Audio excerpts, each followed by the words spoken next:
தென்னாடுடைய சிவனே போற்றி, எந்நாட்டவர்க்கும் இறைவா போற்றி, கலை நிறை கணபதிக்கு சரணம் சரணம், திருச்செந்தூர் முருகனுக்கு அரோகரம்.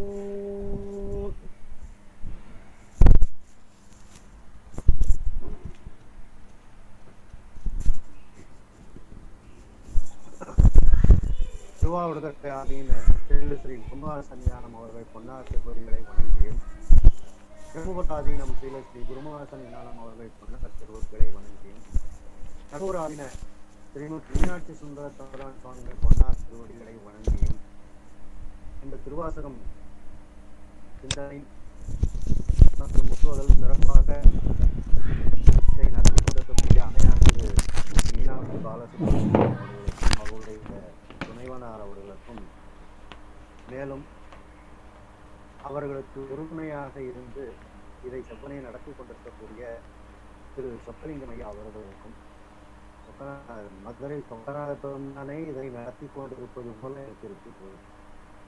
சொக்கலிங்க பெருமானே நடத்துவது இது. அதனால் சொக்கநாத பெருமானே சொக்கலிங்க பெருமான் உலகத்திலிருந்து இதை நடத்தி கொள்கின்றார். அப்படி அந்த சொக்கலிங்க ஐயா அவர்களுக்கும் அவரை சார்ந்த அனைவர்களுக்கும் எனது வணக்கத்தை தெரிவித்துள்ளேன்.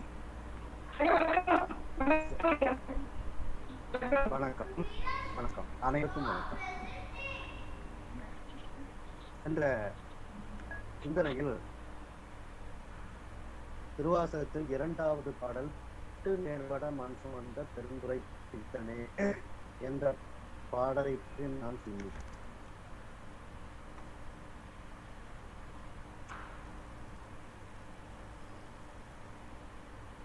அதில்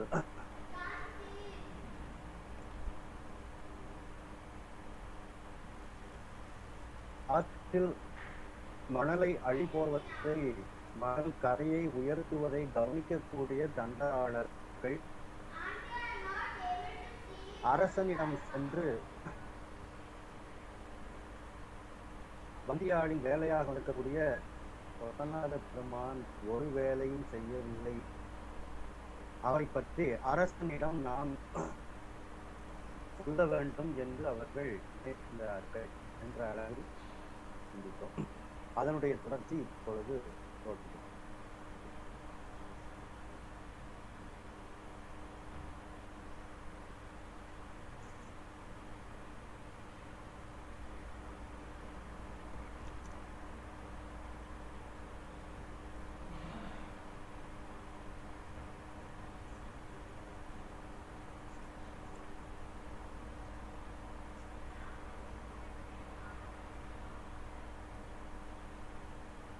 முப்பது 37வது பாடல் விளையாட புராணத்தில் கூலியும் கொண்டான் தானே கணக்கிலும் குறிக்கச் சொன்னான், வேலையும் செய்யான் இன்சொல் விளம்பினும் கேளான், கல்லின் பாலை முளையேயாகி பராமுகம் பண்ணி நின்றான், ஏல நாம் இதனை வேந்து என்று போனார். வந்தியம்மையிடத்திலிருந்து கூலி வாங்கி கொண்டார் பிட்டை. 2 தடவை போய் சாப்பிட்டு வந்தாச்சு.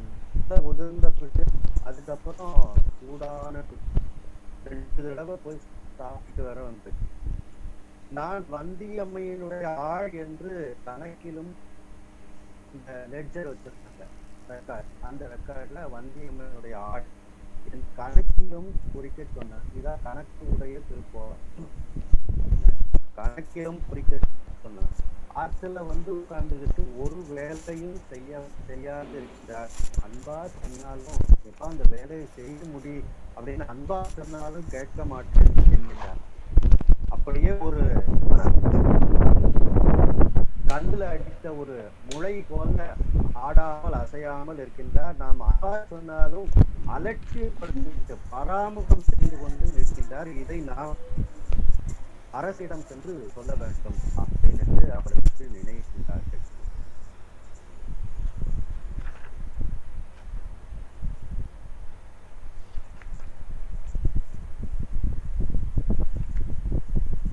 உடனே அரசனிடத்தில் சென்று அவர்கள் கூறுகின்றார்கள்.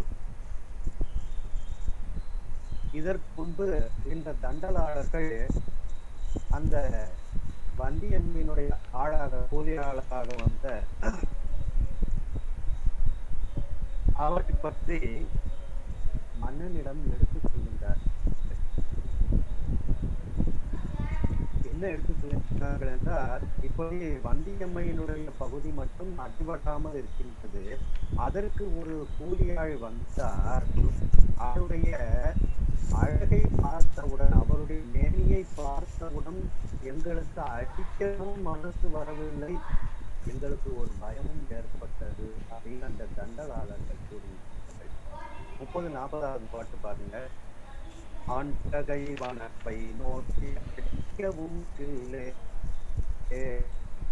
அஞ்சு விதினேன் என்று கூற விம்மர அமைச்சரோடும் பாண்டியன் எழுந்து நாம் போய் பங்கு அழிபட்ட எல்லாம் பாண்டும் என்று எரி வைகை குடிநயம் கரையை தான்.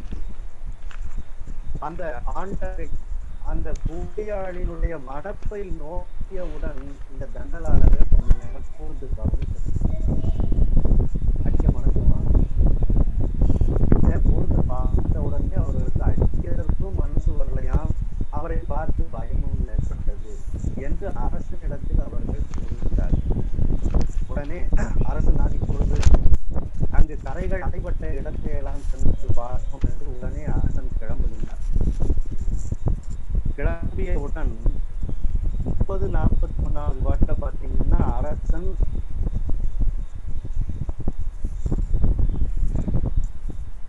30-41வது பாட்டுல கோபம் வருகிறது. 4வது வரியில பாருங்க, அந்த 30-41வது பாட்டுல வந்தி பங்கு மட்டும் அடக்கல் இன்றி இருக்கின்றது. அதை பார்த்தவுடன் அந்த விழுவதையே அறிவுறுவதை பார்த்தவுடன் கடுத்து நின்று என்றும் தான் இக்கரை சுமந்து அடைப்பான் என்றான். கடுத்து நின்ற அரசருக்கு கோபம் வந்துள்ளது. கடுத்துன்னா கோபம். இந்த கரையை அடைக்கக்கூடிய அந்த வந்தியுடைய கூலியாள் எங்கே என்று கேட்கிறார். அப்போ அன்னைத்தான் காற்று சினம் காக்க காவாத்தால் தன்னையே கொல்லும் சினம் அப்படின்ட்டு திருக்குறள்ல சொல்றாங்க. அந்த பாட்டையே பாத்தீங்கன்னா அடுத்தடுத்து உடனே பிறம்படி படுவதும் வந்துடும். 3 அடுத்த பாட்டே பிறம்படி படுவது வந்துடும். அப்ப அரசனுக்கு இந்த பாட்டிலே கோபத்தோடுனா வந்தியம்மையுடைய ஆளை அழைத்து வர சொன்னார். அந்த நேரம் இந்த அரசன் வந்தியம்மையுடைய அந்த கூலியாளை உற்று பார்த்திருந்தார். ஒரு கோபம் செய்யும். அந்த தண்டலாளர்கள் மாதிரி ஒரு அடித்திருக்கும் மனசு வரலையே நமக்கு அப்படின்னு ஒரு பயமும் இருக்கும். இறைவன் மீது அந்த அடிக்க மனது வராமல் கூட ஒரு பயமும் வந்திருக்கும். ஆனா அதற்கு இடம் கொடுக்காமல் இவருடைய சினமானது இவரை தடுத்து நிற்கின்றது. அதான் அந்த 4வது கடுத்து நின்று எங்குற்றான் கை சுமந்து அடைப்பான் என்றார். கோபம் வந்தது அரசனுக்கு. இப்போ 42வது பாடல்ல பாருங்க, அவர்கள்லாம் அந்த தண்டலாளர்கள்லாம் அந்த வந்தியம்மையினுடைய ஆளை அழைத்து வருகிறார்கள். இவன் தான் அந்த வந்தியம்மையுடைய ஆள் என்று காட்டியவுடனே அடிச்சிருக்க. கொஞ்ச நேரம் கவனிச்சிருந்தாருன்னா கோபம் இருக்கும், அடிக்க மனசு வந்துருக்காது, பயம் வந்துடும். பாருங்க அடுத்து 30-43வது பாட்டுல பாருங்க, 30-42வதுல கல்வனை இவன் தான் வந்தியாள் என காட்டுகின்றார். உடனே பாருங்க, அனன்று வேண்டும் கையம்பு வாங்கி அண்டமும் அளவிலாத உயிர்களும் ஆகம் ஆக கொண்டவன் முற்றில் வீசி உடைத்தன் கூடையோடு மட்டனை உடைத்து மறைந்தனன் நிலை. அப்போ காண்பித்த உடனே இவர்தான் அந்த ஆளுன்னு பார்த்த உடனேயே தண்டனன் வேந்தனுக்கு கோபம் வந்து விடுகிறது. கோபம் தன்னை மறைத்து விடுகிறது. அந்த திருக்குறள் ஆங்காற்றில் சினங்காவாதையை கொல்லும் சினாங்கிற திருக்குறளுக்கு ஏற்றார் போல உடனே அந்த வந்தியம்மையுடைய ஆளாக இருக்கக்கூடிய அந்த பெருமானுடைய முதுகில் ஓங்கி ஒரு அடி அடித்து எல்லா உயிர்களுக்குள்ளும் நீக்கமர நிறைந்திருக்கக்கூடியவன் ஆவியுள் நீங்களன் குறைவர் என்பவர். அப்போ அப்படி உடனே அந்த அடியானது அங்கு இருக்கக்கூடிய அனைவர் மீதும் இந்த அடியானது திறம்படியானது அந்த திறம்படியானது அன்பிவர் முதுகிலும் படுகின்றது. ஒவ்வொருவரும் யார் அடித்தார்கள் என்று பிடித்து பார்க்கின்றார்கள். அரசனும் பிடித்து பார்க்கின்றான். மேலும் அந்த இறைவன் என்ன செய்கின்றான், அண்டமும் அழிலாத உயிர்களும் ஆகமாக இந்த அண்டம் எண்ணற்ற உயிர்களே தன்னுடைய உடம்பாக நடமாட கோயில், அந்த நடமாட கோயிலாக இருக்கக்கூடிய அந்த ஆமாத சிங்கவன், அந்த சிங்கவன் முதுகில் வீசி கொட்ட முதுகில் ஓங்கி அடித்து விடுகின்றாங்க. உடனே சுவாமி என்ன பண்றாரு, கூட்டையோடு மண் தன்னை உடைத்து கொட்டி மறைந்து நிறைந்த கூடையை எடுத்துட்டு அதுல மண்ணையும் இருக்கிற மண்ணை அந்த ஒழிப்புல கொண்டு போட்டுட்டு மறைந்து விடுகின்றார். அப்போ இந்த இடத்துல பிற்படிப்படுக அப்படிங்கிறது இந்த இடத்துல வருகின்றது. அடுத்து பாருங்க 30-46 பாடலை பாருங்க.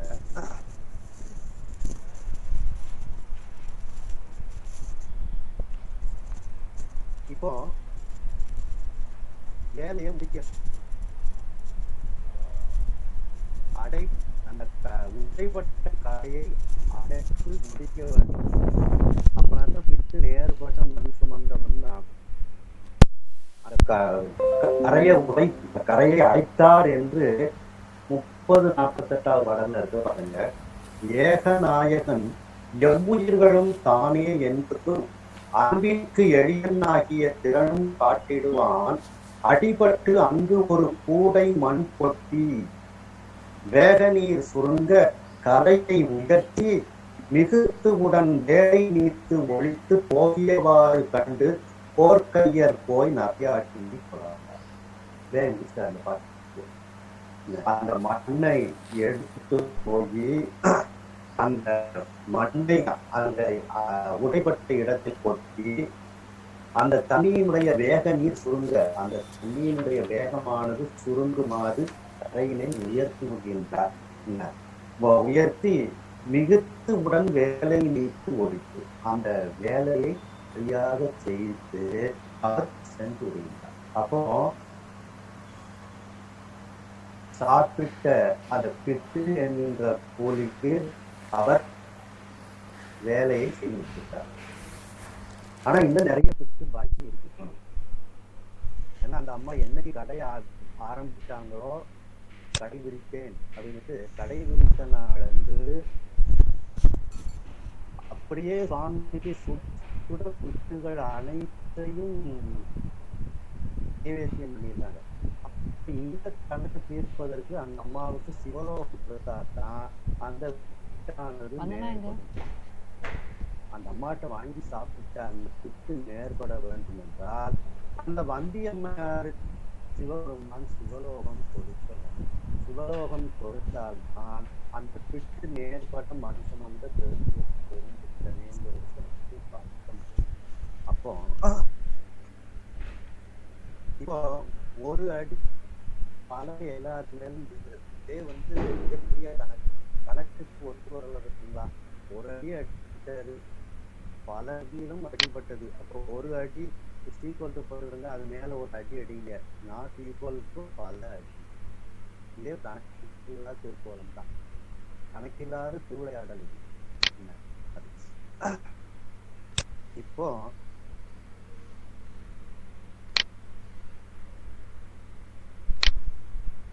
49வது பாட்டையும் 50வது பாட்டையும் வந்தியம்மையாருக்கு 30-49 அடுத்தடுத்த பாடல்கள்ல வந்தியம்மையாருக்கு சிவலோகம் கொடுத்தது இங்கே கூறுகின்றார்.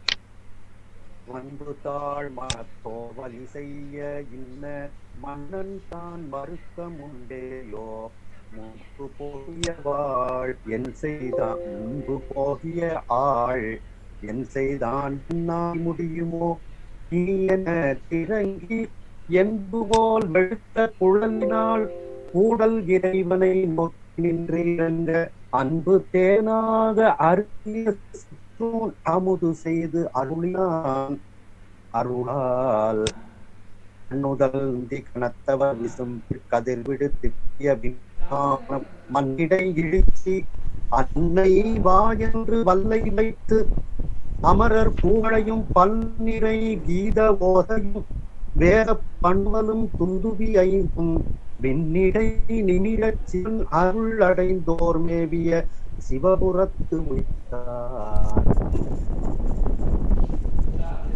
இப்போ அந்த தண்டகாளர்கள் எல்லாம் பார்த்தாங்க. அவங்க பார்த்த உடனேயே நம்ம அனுப்பிய ஆள்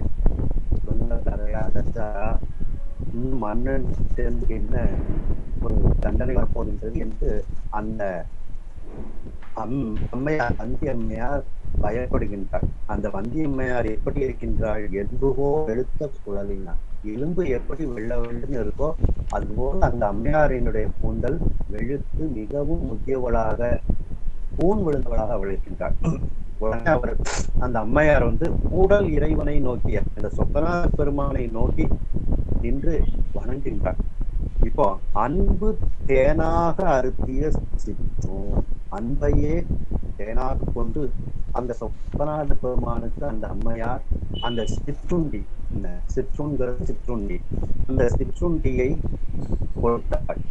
அந்த அதை சரிசமம் செய்வதற்காக அதை நேர்பட செய்வதற்காக உடனே அந்த முக்கன் நாயகனினுடைய கணத்தவர் முதல் நந்தி கணத்தவர்கள் எல்லாம் அப்படியே ஒரு விமானத்தை கொண்டு இந்த அம்மையை இந்த விமானத்தில் ஏற்றி நேரா சிவலோகத்துக்கு போயிருவாங்க. இப்போ ஒரு கணக்கு நேர்பட மண் சுமந்த பெருந்துறை பெருந்தண்டி. இப்போ அடியார்களுக்கு எளியவன் இறைவன். அடியார்களுக்காக அவன் எவ்வளவு தன்னுடைய நிலையிலிருந்து இறங்கி வருவான் என்பதற்குத்தான் இந்த மண் சுமப்பதற்கும் அவர் வருகின்றார். அதனாலதான் அவன் என்றால் அடியார்களிடத்தில் மிகுந்து மிக்கவன். அடியார்களுக்காக வேண்டி அவன் தன்னுடைய நிலையிலிருந்து மிகவும் கீழே இறங்கி வரக்கூடியவன் அருளின் காரணமாக. ஆகையினால் அவன் அதான் பெரும் பித்தனை.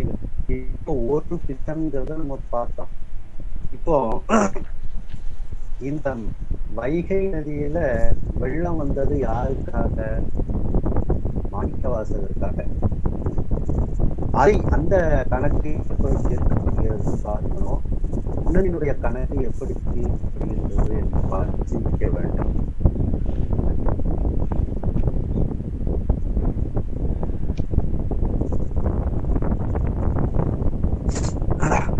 அடுத்த பாடல் பார்க்க 30-51 பாடல்.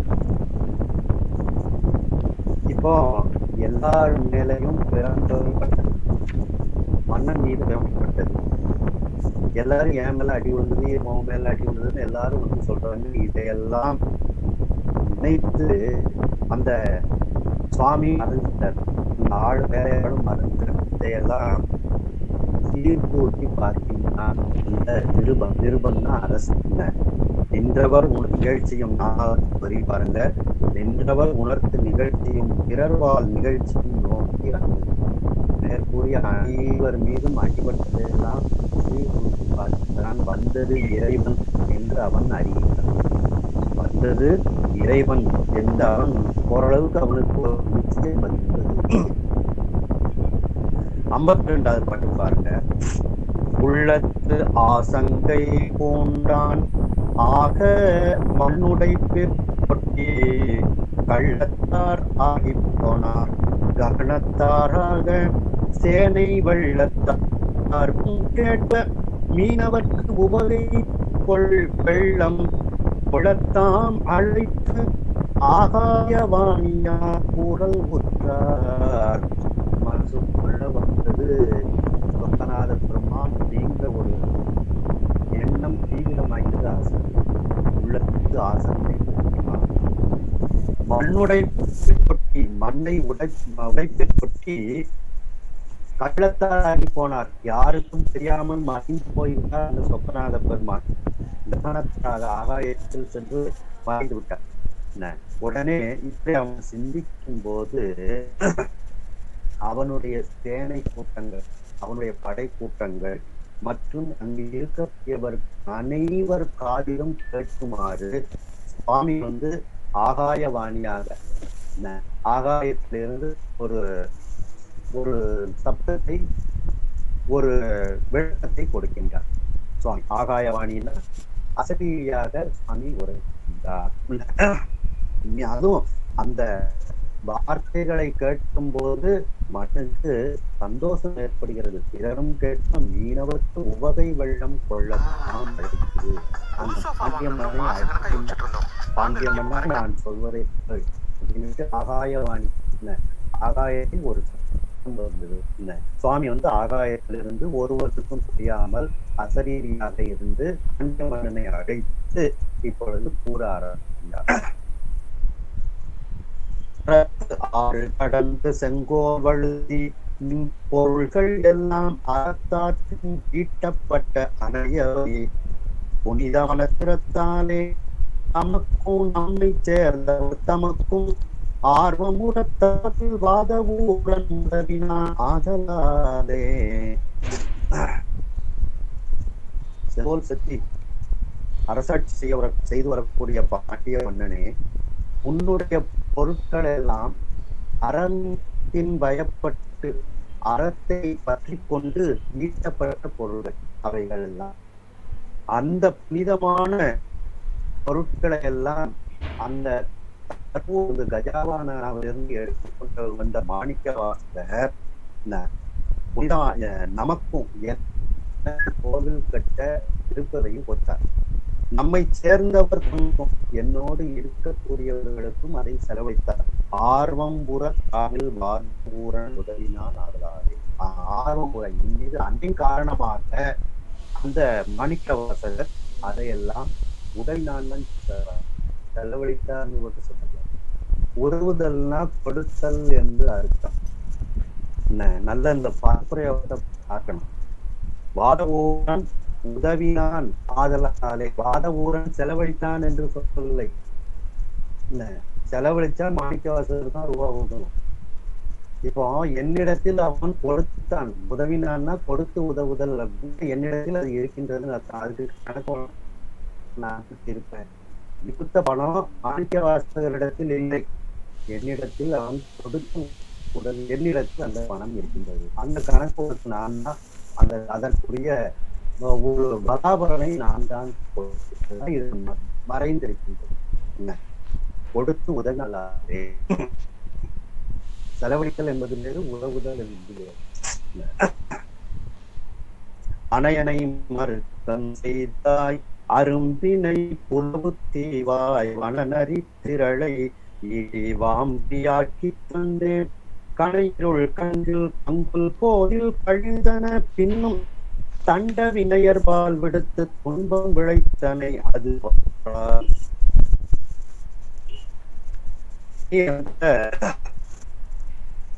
வாதவூரருக்கு 2 தடவை துன்பம் கொடுத்தாய். அணையனை மறுக்கம் செய்தாய். 2 தடவை துன்பம் கொடுத்தாய். அதை நான் பொறுத்துக் கொண்டேன். அந்த 2 தடவை இன்பம் கொடுத்ததற்கு பிறகு நான் அந்த புலால் தின்னக்கூடிய அந்த காட்டில் உள்ள நரி கூட்டங்களை எல்லாம் ஒன்றாக சேர்ந்து அழகிய குட்டையாக ஆக்கி உன்னிடத்தில் கொண்டு வந்து தந்தேன். அந்த நதிகள் எல்லாம் இருட்டில் இரவு நேரத்தில் அவைகள் மீண்டும் வனத்திற்கு சென்று விடுகின்றது. ஆனா அன்னைக்கு என்ன நடந்துச்சு? குதிரையை நான் உங்ககிட்ட கொடுக்கும் போது இது நாளைக்கு எப்படி மாறுச்சுன்னாலும் அதை பத்தி உனக்கு எனக்கு சம்மந்தம் அப்படின்னு நம்ம பேசணும். மேலும் நீ கொடுத்த ரூபாய்க்கு மிக உயர்ந்த ஜாதி குதிரைகள் எல்லாம் நான் உனக்கு கொடுத்துருக்கிறேன். 2 தடவை சொல்றாரு மாணிக்க வாசகர், நீ கொடுத்த ரூபாயெல்லாம் எனக்கு தந்துட்டாருன்னு 2 தடவை சொல்றாரு. அப்போ மாணிக்க வாசகருக்கு இதுல சம்மந்தம் இல்லை. என்ன அப்போ மாணிக்கவாசகர் பொருளை அவரிடத்தில் வைத்திருந்தால்தான் அவர் அவரை நீ தண்டிக்க வேண்டும். நானே உனக்கு சாட்சி கூறியிருக்கின்றேன். 2 தடவை மாணிக்கவாசகர் நீ தந்த பொருளை எல்லாம் தந்து விட்டார். ஒரு தடவை 2 தடவை சொல்லியிருக்க.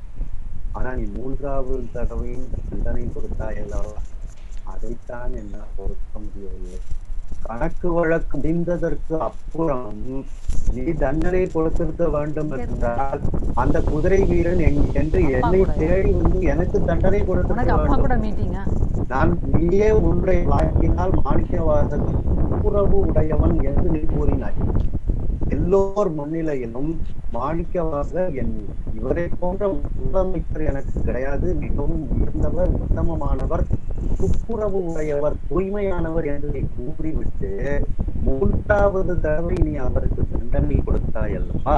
அதைத்தான் என்னால் தாங்க முடியவில்லை. கணக்கு வழக்கு முடிந்ததற்கு அப்புறம், சரி செய்யப்பட்டதற்கு அப்புறம் நீ என்னை தேடி வந்திருக்க வேண்டும். அந்த குதிரை வீரன் மதுரை நம்முடைய பாண்டிய நாட்டில் எங்கே இருந்தாலும் தேடி கண்டுபிடித்து அவர் எடுத்து கொண்டு வாருங்கள், நீ என்னை தேடி வந்திருக்க வேண்டும். அதற்கு மாறாக நீ மாணிக்கவாசகருக்கு பின்னும் தண்ட வினையர்பால் விடுத்து தண்டனை கொடுக்கக்கூடிய செயலை உடையவர்களிடத்தில் மாணிக்கவாசகரை விடுத்து துன்பம் படைத்தனை மாணிக்கவாசகருக்கு 3வது தடவையும் நீ துன்பம் கொடுத்தாய். அதை என்ன பொறுக்க முடியாது அப்படின்ட்டு, அதனாலதான் நான் மதுரை வைகை நதியில வெள்ளத்தை வரவழைத்தேன் அப்படிங்கிற. அது பொறாத காரணத்தினால் அற்றுகொன் பெருக்க பார்த்தேன் வந்திகை விட்டு வாங்கி பருகி ஆளாய் மாறுபட்டன மண்புக அட்டு பொருளரை உயரச் செய்து போகி அன்னை போல்வாள் பெருக்கிய இட்மை தீர்த்து எம் பேருலகு அடை செய்தேன். மாணிக்கவாசகத்தின் 3வது தடவை தண்டனை கொடுத்ததனால் அதை என்னால் பொறுக்க முடியாமல் வறுபுணல் பெருக்க பார்த்தேன். அந்த வைகை நதியை பெருக்கெடுத்து ஓடச் செய்தேன். மிகப்பெரிய வெள்ளத்தை வைகை ஆற்றில் வருமாறு செய்தேன். மாணிக்கவாசகருக்காக செய்தேன் அப்படிங்கிறதுதான் இதுல அர்த்தம். மேலும் வந்தி கைப்பிட்டு வாங்கி, வந்தியினுடைய பெயரிலிருந்து பிட்டு வாங்கி பருகி, அந்த சாப்பிட்டும் போடல, பருகினா என்ன அர்த்தம்? அன்னைக்கு மட்டும்தான் மண் சுமக்கிற அன்னைக்கு மட்டும்தான் உளுந்த புட்டெல்லாம் வாங்கி சாப்பிடுறாரு. மற்ற நாளெல்லாம் சூடான பிட்டு. அன்னைக்கு நம்ம செஞ்சுட்டோம் அந்த சூடான பிட்டு. அப்படி சூடு தாங்க முடியலன்னு கண்ணத்தையும் இப்படி பொத்திக்கிட்டு சுவாமி எச்சிலெல்லாம் வரவழைச்சு அதை ஒரு கூழ் மாதிரி ஆக்கி சாப்பிட்டார். அது பருதல் கூடை பருகினோம் அப்படின்னு சொல்றோம். அதான் பருகின் சாப்பிட்டுன்னு கூட கொடுக்கல. அவருக்கு டெய்லி சூடான பிட்டு வந்திட்ட இருந்து வாங்கி சாப்பிட்டதுனால அதை பருகி பிட்டு உண்டுன்னு போடல பாருங்க. அப்ப அவரோட சுட அந்த அம்மா அவனுக்கு டெய்லி பிட்டு கொடுத்துருக்காங்க. அந்த சூட்டோட அது ருசி. அந்த சூட்டோட சாப்பிடும்போது அதை வாயில ஒரு பேஸ்ட் மாதிரி ஆக்கி சாப்பிட்டுக்கிறார். அதான் ஆளாய், அந்த வந்தியம்மையினுடைய ஆளாக உன்னிடத்தில் அடிபட்டேன். மேலும் மண்ணையெல்லாம் அந்த வைகையில் சிந்தி அந்த கரையை உயரச் செய்து நான் எனக்கு தாயாக இருக்கக்கூடியவள் அந்த வந்தியம்மை, அவளுடைய துன்பத்தை தீர்த்து என்னுடைய உலகத்திற்கு அவளை அழைத்து கொண்டு சென்று விட்டேன். ஏன்னா நாளைக்கு மக்கள் தொகை கணக்கெடுக்க போகும்போது வந்தியம்மா என்னன்னு நீ கேட்கக்கூடாது இல்ல, அதனால என் உலகத்துக்கு கூப்பிட்டு அப்படின்னுட்டு அதையும் சொல்றாங்க. இந்த பேருலகு அடை செய்து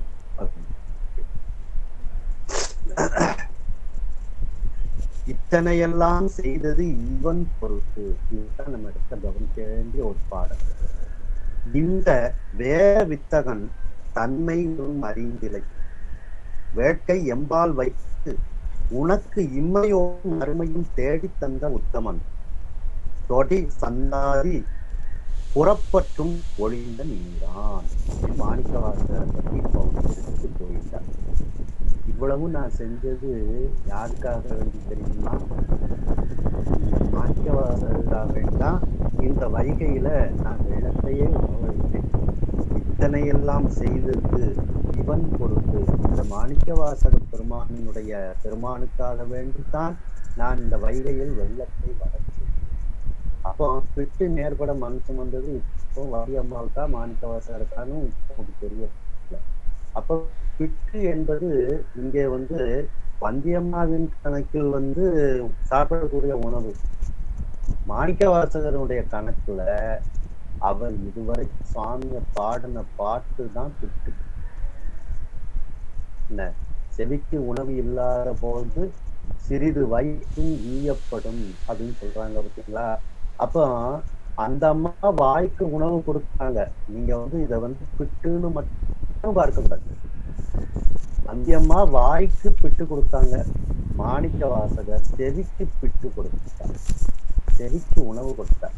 அப்போ அந்த பிட்டுங்கிறதுல இப்ப செவி உணவு அப்படின்னு நம்ம எடுத்துக்கிடணும். அப்ப அந்த செவி உணவும் இப்ப நேர்பட வேண்டும் அல்லவா. அதனாலதான் சுவாமிகிட்ட அவன் உத்தமமானவன், அவர் போக்குல விட்டு அப்படின்னு சுவாமிகிட்ட மாணிக்கவாசகர் கணக்கை தீர்த்து அந்த தொடக்கை நீக்கி விடுகின்றார். அந்த பந்தத்திலிருந்து மாணிக்கவாசகரை முதலமைச்சர் என்கின்ற பந்தத்திலிருந்து நீக்கி விடுகின்றார். இது அந்த செவிக்கு உணவாகிய பிட்டு நேர்பட மண் சுமந்த பெருந்துரை தெரிந்துட்டே நம்ம எடுத்துக்கொள்ள வேண்டும். இத்தனையெல்லாம் செய்தது இவன் பொருட்டு, இந்த மாணிக்கவாசகரின் பொருட்டு. இந்த வேத வித்தகன் தன்மை ஒன்றும் அறிந்திலை. இந்த வேத வித்தகன் எதை பற்றியும் அறியாதவன். வேட்கை எம்பால், அவனுக்கு அன்பு பூரா என்னிடத்தில் அவன் வைத்திருக்கின்றான். வேட்கை எம்பால் வைத்து, அப்படி என்னிடத்தில் அவன் தன்னுடைய அன்பை பூரா வைத்ததனால் உனக்கும் அதனால் பலன். சார்ந்ததின் வண்ணமாம் ஆன்மாங்கிறது போல நீ அந்த முதலமைச்சரை சார்ந்ததினால் உனக்கும் அவன் நன்மை செய்திருக்கின்றான். என்ன நன்மை செய்திருக்கின்றான்? இம்மையும் மறுமையும் தேடித்தந்த உத்தமன். இம்மையில் நீ நன்றாக வாழ்வாய், மறுமையில் உனக்கு முக்தி பேறு தரக்கூடிய சார்பாக இந்த மாணிக்கவாசகர் இருந்திருக்கின்றார். ஏனென்றால் நீ அறத்தின் வழியில் ஈட்டிய பொருளை எல்லாம் எனக்கு அவன் செலவழித்திருக்கின்றான், எனக்கு அவன் கொடுத்திருக்கின்றான். அந்த பொருளினுடைய பலாபலன் கிடைத்து உனக்கு முக்தியை தரப்போகின்றது, அங்க உன்னுடைய கணக்கும் தீர்க்கப்படும் அப்படிங்கிற. அப்போ மேலும் இம்மையோடு மறுமையும் தேடி தந்த உத்தமன், உனக்கு இம்மை இன்பம் மறுமை இன்பம் இரண்டையும் தேடி தந்த உத்தமன் இந்த மாணிக்கவாசக பெருமான் அப்படின்ட்டு மாணிக்கவாசகரை பற்றி கூறிட்டார். மேலும் அந்த மாணிக்கவாசகர் எப்படிப்பட்டவர் தெரியுமா? தொடை சந்தனம் முதலிய புறப்பற்றும் தொழில்தான். அந்த மாணிக்கவாசகர் அகப்பற்றும் கிடையாது, அவரிடத்தில் புறப்பற்றும் கிடையாது. அந்த அகப்பற்று புறப்பற்றுங்கிறதுக்கு ஒரு அடையாளம் என்ன என்றால், அகப்பற்று என்பது மேனியில் பூசக்கூடிய சந்தனம், புறப்பற்று என்பது தொடை, தொடைனா மாலை.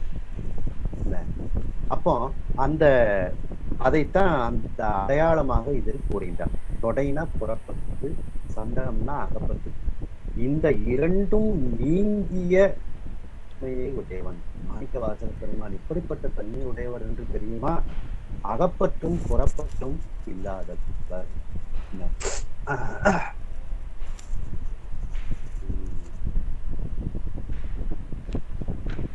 இத அவருக்கு மாணிக்கருக்கு திருவடி தீட்சை கொடுக்கும் போதும்,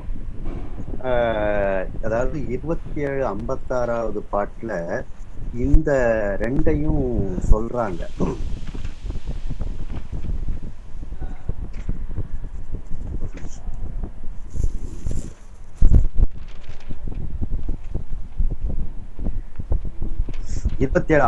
பாட்டுல பாத்தீங்கன்னா, காலமும் கணா காட்சியும் நிமித்தமும் கடிந்தார் சீலமானவர் செவ்விதேர் தேசிகன் என்ன மூல ஆகமம் போதினான் முறுக்கு அவள் கழுநீர் மாலை சார்ந்து அணிந்து அடியின் மேல் வான்கடல் வீட்டி.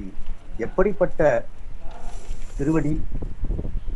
அந்த சிவபெருமான் கழுநீர் மாலையை அணிந்திருக்கின்றான், சந்தனத்தை அணிந்திருக்கின்றான், தன்னுடைய திருவடியில் கழல் அணிந்திருக்கின்றான் அப்படின்னுட்டு இதையும் அங்க குறிப்பாக திருவடி தீட்சை கொடுக்கும் போது இந்த பாடலையும் அங்கே சொல்லப்பட்டிருக்கின்றது. அன்றே என்ற நாவியும் உடலும் உடைமை எல்லாமும் ஒன்றை அடையா என்னை ஆட்கொண்ட போதே கொண்டிடையோன்னு சொல்றாருங்களா, அது போல அகப்பற்று புறப்பற்று எல்லாமே அவருக்கு நீங்கிய தன்மையை. இத கந்தர் அலங்காரத்தை பாத்தீங்கன்னா உல்லாச நிர் ஆகுல கந்தர் அனுபூதி இருக்க உல்லாச நிர் ஆகுல யோக இத சல்லாப வினோதனு நீ அலையோ எல்லாம் அற என்னை இழந்த நலம் சொல்லாய் முருகா சோதரியே. அப்போ எல்லாம் அற அப்படிங்கிறது தான் புறப்பற்று, என்னை இழந்த நலம்ன்றதுதான் அகப்பற்று, மமகாரம் ஆணவம் அப்படின்னு சொல்லுவாங்க. அப்போ இதுக்கு ஒரு நல்ல ஒரு இது எப்படின்னா ரொம்ப எளிமையா முதல்ல புறப்பற்று போனாதான் அகப்பற்று போகும். இப்போ ஒரு பனியன் சட்டை நம்ம போடுறோம், பனியன் நம்ம உடம்போட ஒட்டி இருக்கின்றதுனால அது அகப்பற்றுன்னு வச்சுக்கிறோங்க. சட்டை அதுக்கு மேல போடுறோம் புறப்பற்று. முதல்ல என்ன போடுறோம், பனியன் போடுறோம், அதுக்கப்புறம் சட்டை போட்டுக்கிறோம். கலத்தும் போது எப்படி கலத்துறோம், முதல்ல பனியனையா கலத்துறோம், இல்லை முதல்ல சட்டையை தான் கலத்துறோம், அதுக்கப்புறம் தான் பனியனை கலத்துறோம். அப்போ நீங்கும் போது புறப்பற்று முதல்ல நீங்கினாதான் அகப்பற்று நீங்கும். இந்த உதாரணம் சிவா ஜெகநாதன் அவர்கள் சொன்னது. அவங்க சொன்னதுதான் நான் உங்கள்கிட்ட சொல்றேன். அடுத்த பாடல் பாருங்க.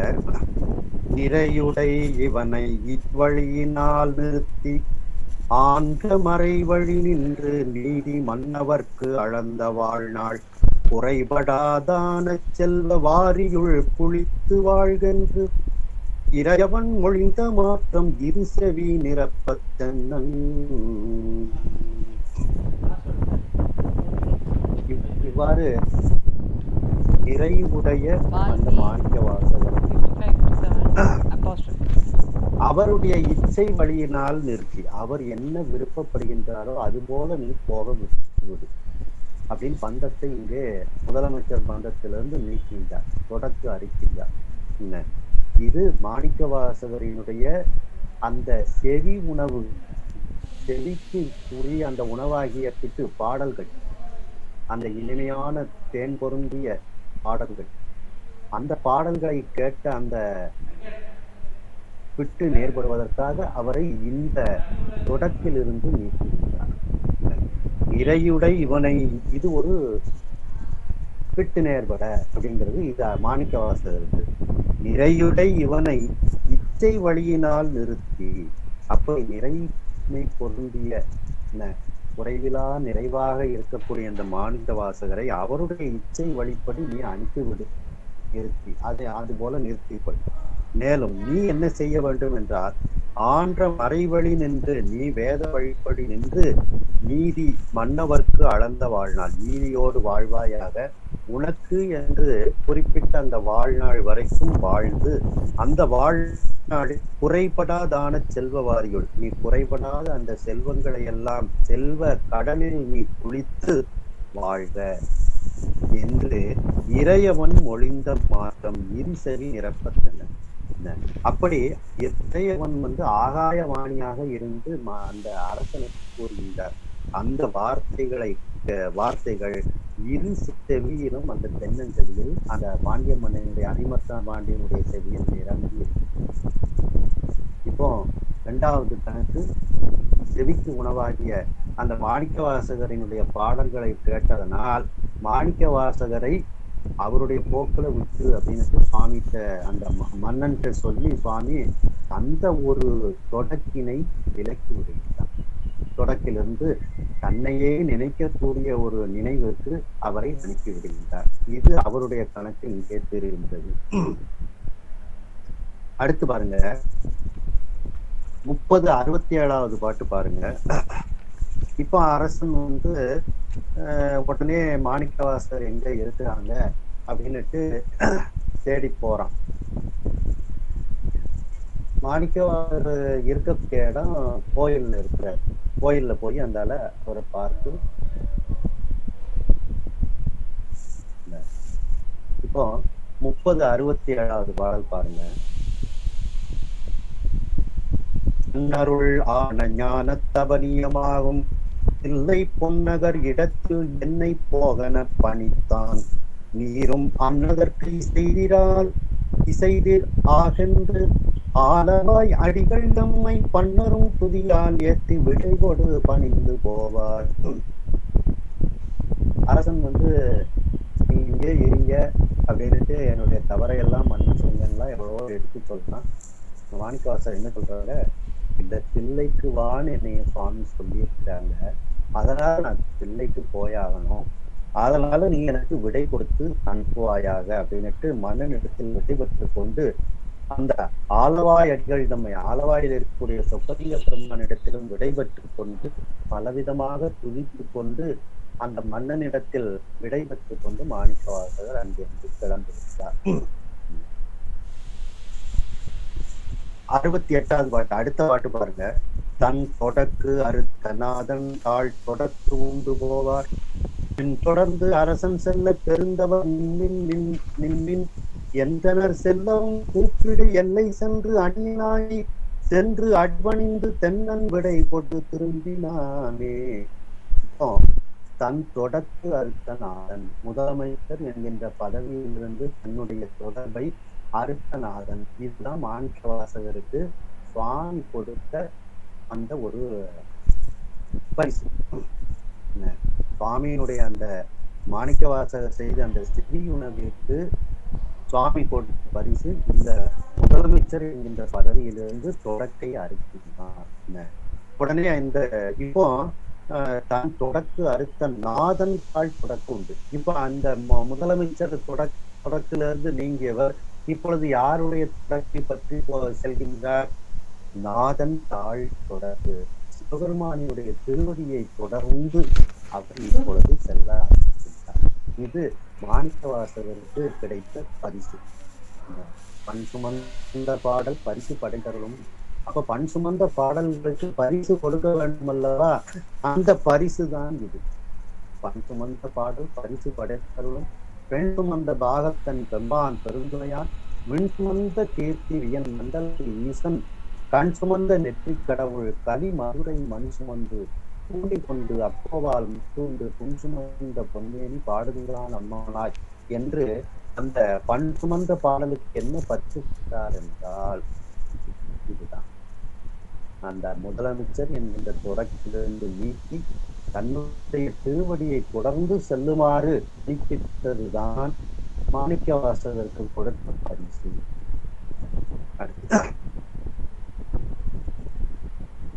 இப்ப மாணிக்கவாசகர் கணக்கு முடிஞ்சாச்சு, 2 பேர் கணக்கு முடிஞ்சாச்சு. வண்டியம்மா கணக்கு முடிஞ்சது, மாணிக்கவாசகருக்கு பரிசு கொடுத்து அவருடைய கணக்கு முடிந்தது. அடுத்து இப்ப அரசனினுடைய கணக்கை தீர்க்கணும். அது நீங்க பாத்தீங்கன்னா 30-80 பாருங்க பாட்டு. அரசன் நிறைய பொண்ணும் கொடுத்து அவனுடைய அந்த செல்வத்தினால்தான் ஆவுடையார் கோவில் எழுந்து இருக்கின்றது. அவனுடைய செல்வத்தை அங்கு இருக்கக்கூடிய சிவபெருமானும் அடியார்களும் அனுபவிக்கின்றார்கள். இப்போ அதுக்கு அதனுடைய பலாபலன் அழைத்து அவனுக்கு அந்த அரசனுக்கு ஒரு புத்திரன் கிடைக்கிறது. அந்த புத்திரனை நன்றாக வளர்த்து அவனுக்கு மணிமுகத்தை சூட்டிவிட்டு அரசன் இறைவன் இருக்கக்கூடிய இடத்திற்கு அவன் சென்றுவிட்டான். அதுதான் அவனுக்கு கொடுத்த பரிசு. அவனுடைய கணக்கை இருக்கின்றார். அதை பாருங்க 30-80 பாருங்க.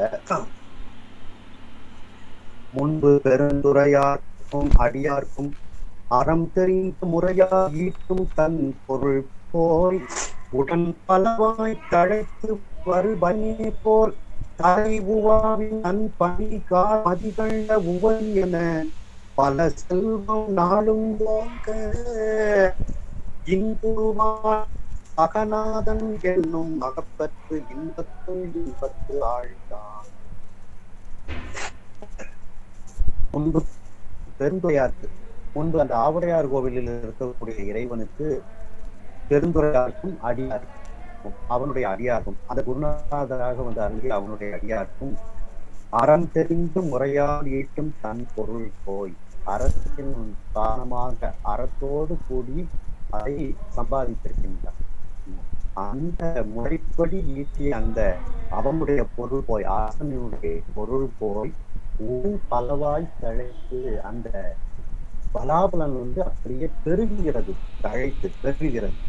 தழைப்பரு பயனை போல, அதனால் வரக்கூடிய பயனை போல எப்படி பௌர்ணமியை கண்டவுடன் அந்த கடலில் இருக்கக்கூடிய அலைகள் எல்லாம் அன்றைக்கு அதிகமாக மேலே எழும்பும், மகிழ்ச்சியோடு மேலே எழும்பும். அதுபோல தலை உவாவின் நன்பணிக்கான் மதிகண்ட உபரி. உபரின்னா கடல், மதினா பௌர்ணமி. அந்த பௌர்ணமி அன்றைக்கு எப்படி அந்த அலைகள் எல்லாம் கடலில் மேலே அளவுக்கு அதிகமாக எழும்புகின்றதோ அது போன்று மகிழ்ச்சியோடு இவனுடைய பல செல்வங்களும் நாடும் போக இவனுடைய செல்வங்கள் எல்லாம் நாளுக்கு நாள் பெருகி கொண்டிருக்கிறது. இதற்கு காரணம் இவன் அந்த அரசன் அந்த ஆவுடையார் கோவிலுக்கு கட்டுவதற்கு கொடுத்த செல்வமும் அந்த இறைவனுக்கும் அடியார்களுக்கும் கொடுத்த செல்வமானது இப்படியே அவனுக்கு செல்வங்கள் பெருகிறது. பல செல்வம் நாளும் போங்க இன்புறுவான். அவன் மகிழ்ச்சியோடு அந்த அரசன் இருக்கின்றான். மேலும் சகநாதன் என்னும் மகப்பெற்று, சகநாதன் என்கின்ற மகனை பெற்று இன்பத்துள் இன்பத்து ஆழ்ந்தான். புத்திரத்தை அடைந்து அவன் இன்பத்துள் ஆழ்ந்தான். அடுத்த அவனுக்கு பரிசு கொடுக்கும்ல, அவரு கணக்கு தீர்க்கணும்ல. வாங்கின ரூபாய்க்கு கோவில் கட்டியாச்சு, அடியார்களுக்கு செலவழிச்சாச்சு. அந்த இதற்கு இன்னும் அவருக்கு ஒரு பலனை கொடுக்க வேண்டும் என்பதற்காக முதல்ல புத்திர சந்தானம் கொடுக்கின்றார். அடுத்த பாட்டு பாருங்க. அம்மகனை முடி சூட்டி அரசு ஆக்கி வாதவோர் அமைச்சர் சார்பால் மெய்மை நெறி விளக்கி இருவினை ஒப்பில் அருங்கற்புனை விளைந்த நோக்கால் மும்மை மலர் தொடர் நீந்தி சிவானந்த கடல் படிந்து முக்கன் மூர்த்தி செம்மலர்த்தாள் நிழல் அடைந்தான் திரள் அரிமர்த்தனன் என்னும் தென்பார் வேந்தன்.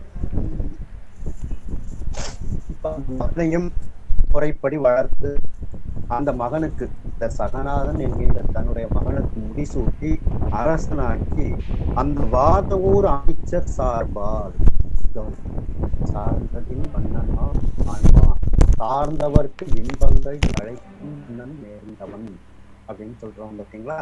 திருக்குறைகள் இல்ல சொல்றோம் பார்த்தீங்களா. அதாவது இவர் அரசன் வாதவூர் வாதவூரர் என்கின்ற முதலமைச்சரை சார்ந்ததனால் அவருக்கு முக்தி கிடைக்கின்றது. வாதவூர் அமைச்சர் சார்பால் அவரை சார்ந்ததினால் மெய்மை நெறி விளக்கி உண்மையான நெறியில் நின்று அந்த உண்மையான நெறியில் நின்றதனால் அரசனுக்கும் அந்த அரிமர்த்தன பாண்டியனுக்கும் இருவினை ஒப்பு ஏற்படுகின்றது. அதான் இருவினை ஒப்பு. கருணை விளைந்த நோக்கார், சிவபெருமானினுடைய கருணை நிறைந்த பார்வை அவன் மீது படுகிறது. இந்த பார்வையில்தான் சக்தி விவாதம் அப்படின்னு. காரைக்கால் மலைக்கு போறாங்க.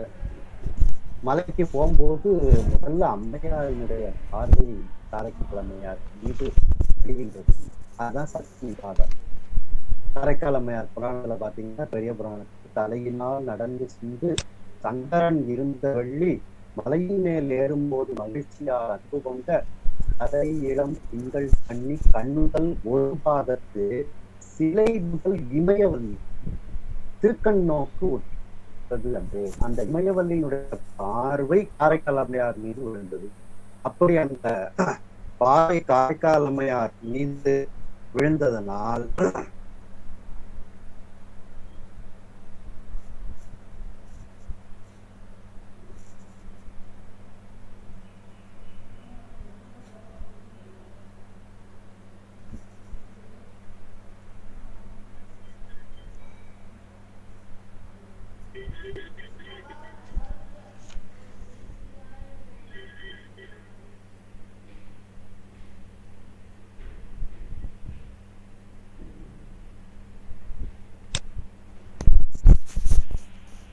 அந்த பார்வையானது காரைக்கால் அம்மையாரினுடைய பார்வையானது அம்பிகை இமயவல்லியினுடைய பார்வையானது காரைக்கால் அம்மையார் மீது விழுந்ததுன்னா அது சக்தி விவாதம். அதுபோல இங்க சிவபெருமானினுடைய அந்த அரண் கருணை விளைந்த நோக்கால் அதான் வந்து அந்த அடுத்து ஏன்னா கருணையே வந்து அம்பிகையினுடைய உண்மை மலர் தொடர்ந்து இதனால் 3 மலங்களினுடைய அந்த தொடர்பிலிருந்து நீங்கி சிவானந்த கடல் படிந்து சிவானந்த கடலில் விழுந்து அந்த முக்கண்மூர்த்தி செம்மலத்தாள் நிழல்ல கைத்தான் 3 கண்களுடைய மூர்த்தியாக இருக்கக்கூடிய அந்த சொக்கலிங்க பெருமானினுடைய சிவந்த திருவடி நிழலை அடைந்தான் அந்த திரள் அரிமர்த்தன் என்றும் சென்பார்கள். அந்த அடிமையுடைய அரிமர்த்தன பாண்டியன் என்கின்ற அந்த அரசன் அது அந்த இறைவனுடைய திருவடியில் அவர் சிக்கிவிட்டார் என்று இவ்வாறு அரசனுடைய கணக்கும் இங்கே சரி செய்யப்பட்டது. இந்த முறையும் சிந்தித்தால்தான் இந்த முதல் வரிக்கு நாம் அர்த்தத்தை ஓரளவுக்கு சிந்தித்தோம் என்கின்ற திருப்தி ஏற்படும். இப்ப பாட்டுக்கு வருவோம். விட்டு நேர்பட மண் சுமந்த பெரும் துறை பெரும் திட்டனே. அப்போ இப்போ எப்படி நேர்பட்டது அப்படின்னா அளவுக்கு ஒப்பியது அப்படிங்கிறத பற்றி நாம 3 பேருடைய கணக்கும் இங்கே சரி செய்யப்பட்டது. அப்போ அந்த 3 பேர் கணக்கு பார்ப்பதற்கு முன்னால சுவாமி வந்து கணக்கு இல்லாத திருக்கோலத்தில் திருப்பெருந்துறையை காட்சி கொடுத்தார் மாணிக்கவாசகருக்கு. இப்பொழுது திருக்கழுக்குன்றத்தில் 3 பேருடைய கணக்கு தீர்க்கப்பட்டது, மனித நாட்டிலே தீர்க்கப்பட்டது. அதன் பிறகு அந்த முதலில் கண்ட அதே கணக்கு இல்லாத திருக்கோலத்தில் இப்பொழுது குருநாதராக காட்சி கொடுத்தார் என்று முதல் பாடல்களில் நாம் இதை போட்டிக் கொள்ளலாம். இப்ப கணக்கு இல்லாத திருக்கோலங்கிறது என்னன்னு நீங்க தெரிஞ்சுங்க. அன்னைக்கு பார்த்த மாதிரியே நீ இருக்கேன்னு நம்ம சொல்றோம் பார்த்தீங்களா, அதே மாதிரி முதலில் மாணிக்க வாசகருக்கு குருநாதராக திருப்பெருந்துறையில் வந்த வருஷத்தில் எந்த கணக்கு வழக்கும் இல்லை. அதே போன்று கணக்கு வழக்குகள் எல்லாம் தீர்க்கப்பட்ட பின்பு இப்பொழுது திருக்கழுக்குன்றத்தில் வந்து காட்சி கொடுத்த அந்த குருநாதரம் கணக்கு வழக்கு இல்லாதவராக அன்றைக்கு எப்படி பார்த்தாரோ அந்த திருப்பெருந்துறையில் பார்த்தாரோ அதே கணக்கில்லாத திருக்கோலத்தில் வந்து கட்டினாய் கழிக்கின்றே என்று முதல் பாடத்தில் இதை நாம் பொறுத்து கொள்ள வேண்டும். இரண்டாவது,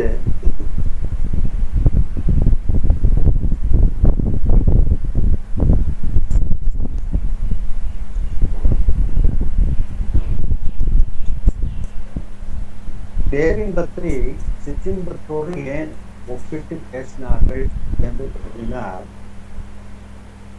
சிற்றின்பத்தில் 5 புலன்களும் ஒன்று போல் இன்பம் அடைகின்றது.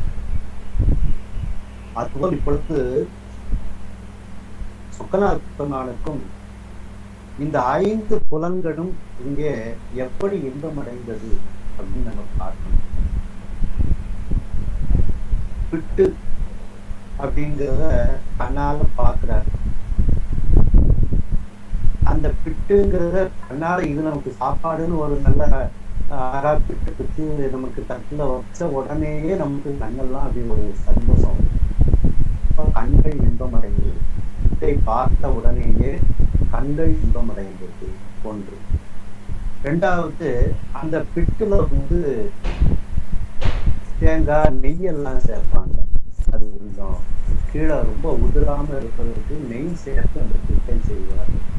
அந்த நெய் மனமும் அது அந்த நெய் மனம் வந்து மூச்சுக்கு இல்லை. மூன்றாவது, அது வாய்க்கு இல்லை. நாம் சுவைக்கும் பொழுது அந்த வெள்ளம் எல்லாம் சேர்த்து சுவைக்கும் பொழுது வாய்க்கு இல்லை. நான்காவது, இந்த உடம்புக்கு அந்த பிட்டை சாப்பிட்டால் நமக்கு வந்து உடம்பு ஆரோக்கியமாக இருக்கிறது. உடம்பு முழுக்க அந்த பிட்டினுடைய தன்மைகள் சேர்ந்து நமக்கு உடம்புக்கு ஒரு தெம்பை கொடுக்கின்றது, வலிமையை கொடுக்கின்றது. ஆகையினால் உடலுக்கு உத்தம். இதுதான் ஒண்ணு மட்டும் பாக்கி இருக்கு, காது.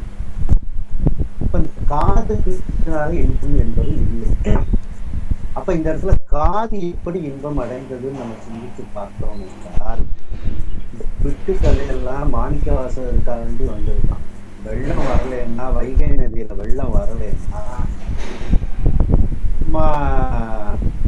அந்த வந்தியம்மாவை இந்த அருள் செய்ய வேண்டிய அவசியம்.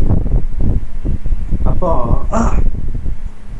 காதுக்கு எப்படி இறைவனுக்கு கிட்டினா காதுக்கு இன்பம் இல்லை. அப்ப இப்ப காதுக்கு இன்பம் வரணும். எப்படி இன்பம் வந்தது என்றால், இந்த வைகை நதியில வெள்ளம் வரும். வெள்ளம் வந்த உடனே நம்ம ஏற்கனவே சிந்திச்சோம், அந்த மாணிக்க வாசகருக்கு தண்டனை கொடுத்தவர்கள் எல்லாம் என்ன பண்ணிருந்தாங்க, மாணிக்க வாசகர் விட்டுதாங்க. நம்ம வீட்டுல உள்ள பொருள்னா நம்ம மனைவி எல்லாம் காப்பாற்றணும், நம்ம வீட்டுல பொருளை எல்லாம் பாதுகாக்கணும், மாணிக்க வாசகர் அப்படியே விட்டுட்டு தண்டனை இருந்து விடுவிச்சு நேரியா இவங்க அவங்கவுங்க வீட்டை நோக்கி போயிருந்தாங்க. மாணிக்க வாசகர் உடனே கோவிலுக்கு சென்று சொக்கநாதர் பெருமான் முன்பு பாடுகின்றார், எழுகின்றார்.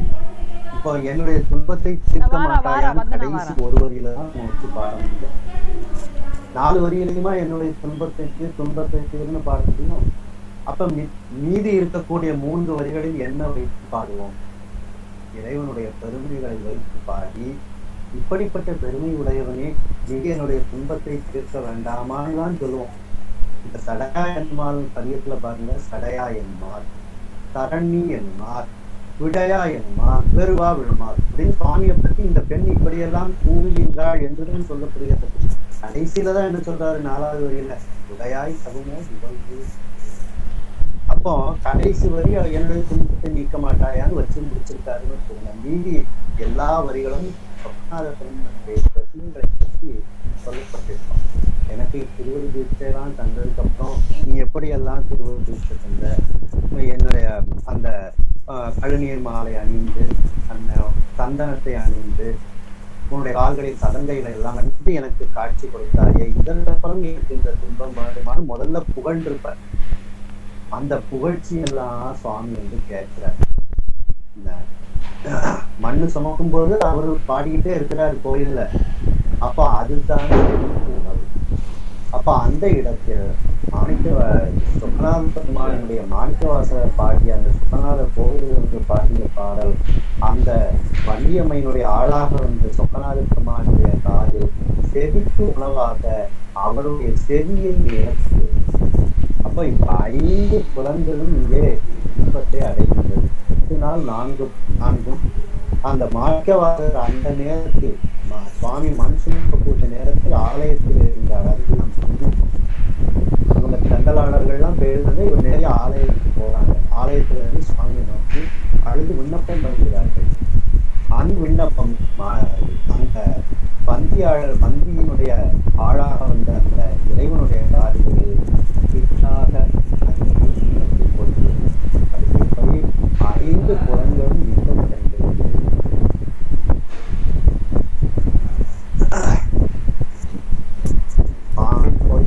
எல்லாம் கடந்தவர், ஆனாலும் நமக்காக அருள் புரிவதற்காக மானுட சக்தி தாங்கி வருகின்றார். இப்பொழுது பிட்டு நேர்பட மண் சுமன் பெருந்துரை பித்தனை. இந்த பெருந்துரை பித்தனைனா, பித்தனைனா அடியார்களிடத்து மிகுந்த அன்பு மிக்கவன். அடியார்களிடத்து மிகுந்த அன்பு மிக்கவனாக இருந்ததனால்தான் மிகவும் எளிமையான காரியமாக இந்த மண்ணை சுமப்பதற்கு இந்த பூமிக்கு வந்தார் என்று ஆதரவினால் அடியார்களிடத்தில் அன்பு கொண்டிருக்கிறது. சட்ட நேர்பட வந்திலாத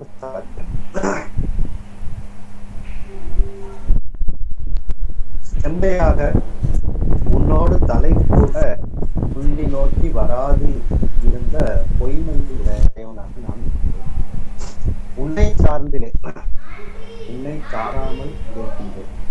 சித்தனே, உயர்ந்தவனே, சிவலோகனே, சிவலோகத்தில் இருக்கக்கூடியவனே,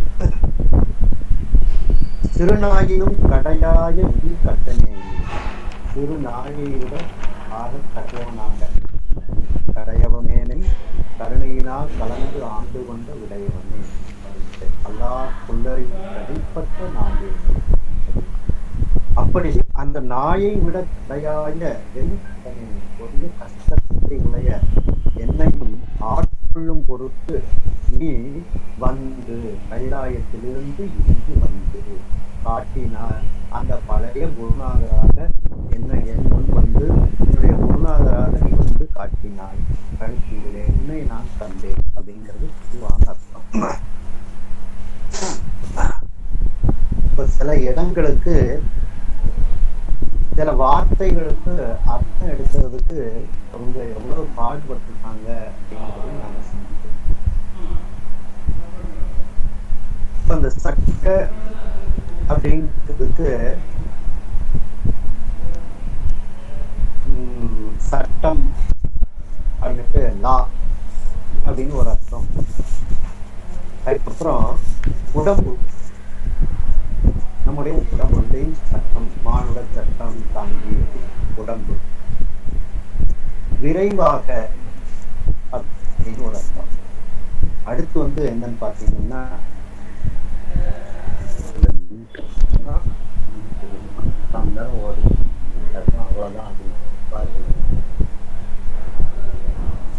விரைவாக அப்படின்னு ஒரு அர்த்தம்.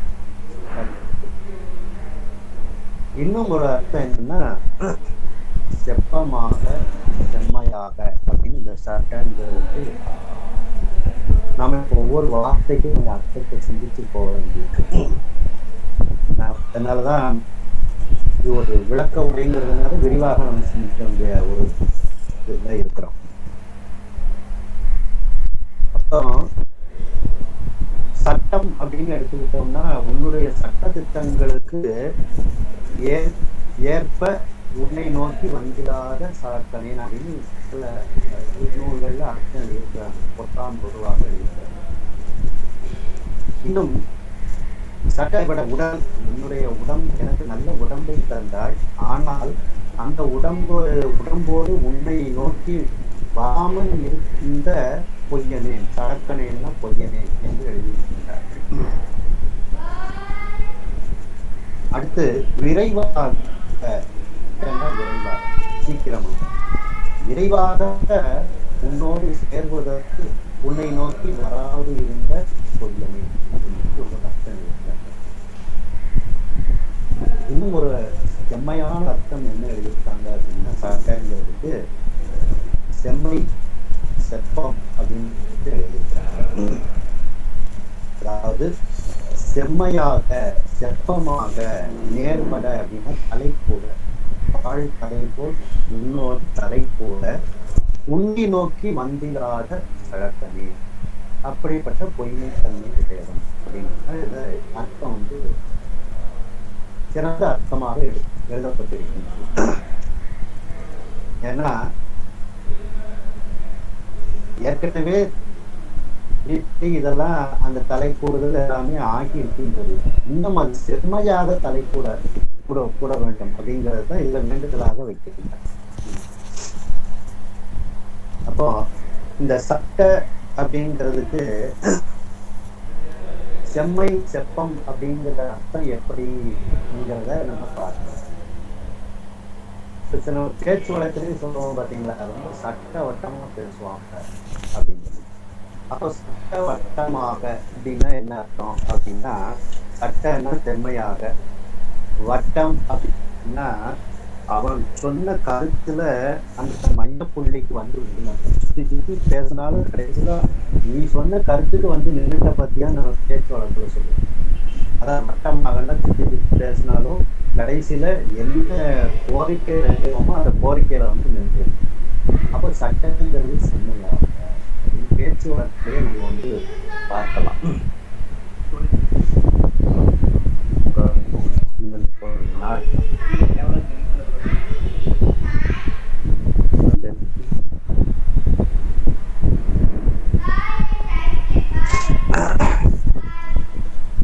இதற்கு திருமுறைகள்ல நான் அந்த சட்டங்கிற வார்த்தைக்கு பாட்டு பார்க்கணும்.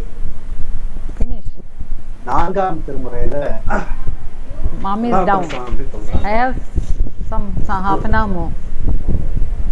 வான் சொட்ட சொட்ட நின்று வளர்மதியோடு Please, Akif. தொட்ட தொட்ட நின்றும் திருக்கொன்றை சென்னி வைத்தீர் மான் பெட்டி நோக்கி மணாளி மண்ணி விடலையுள்ளீர் நான் சட்ட உம்மை மறக்கினும் என்னை குறிக்கொள்வினே நான் சட்ட உம்மை மறக்கினும் என்னை குறிக்கொள்வினே ஆவுக்கரசாமி பாடுறாங்க. அப்ப நான் சட்ட உண்மை மறைக்கணும், நான் செம்மையாக நன்றாக உண்மை மறந்து இதுல நன்றாக மறந்து விட்டேன் அப்படிங்கிறது என்ன சாட்சி நம்ம இந்த பயிற்சியில போய் பார்க்கணும். ஏன்னா அந்த பதிகத்துல பாத்தீங்கன்னா யமதர்மன் துன்பப்படும் போது என்னை நீ குறிக்கொள்வாயாக அப்படின்னு சொல்லி சொல்றாங்க. அதுல 4வது பாட்டுல பார்த்தீங்கன்னா கடைசியில நிழலையுள்ளி திக்கி 5 எழுத்தும் ஓதுதல் ஒழிந்து உம்மை மறக்கினும் என்னை குறிக்கொள்கிறேன் அப்படின்னு. சரி, யமதர்மன் வரும்போது நீ என்னை குறிக்கொள்ள வேண்டும் அப்படிங்கிறது நான் ஒப்புக்குவோம். இப்ப 5 எழுத்தும் ஓதுதல் ஒழிந்து, அப்ப 5 எழுத்து இடைவிடாமல் நாம்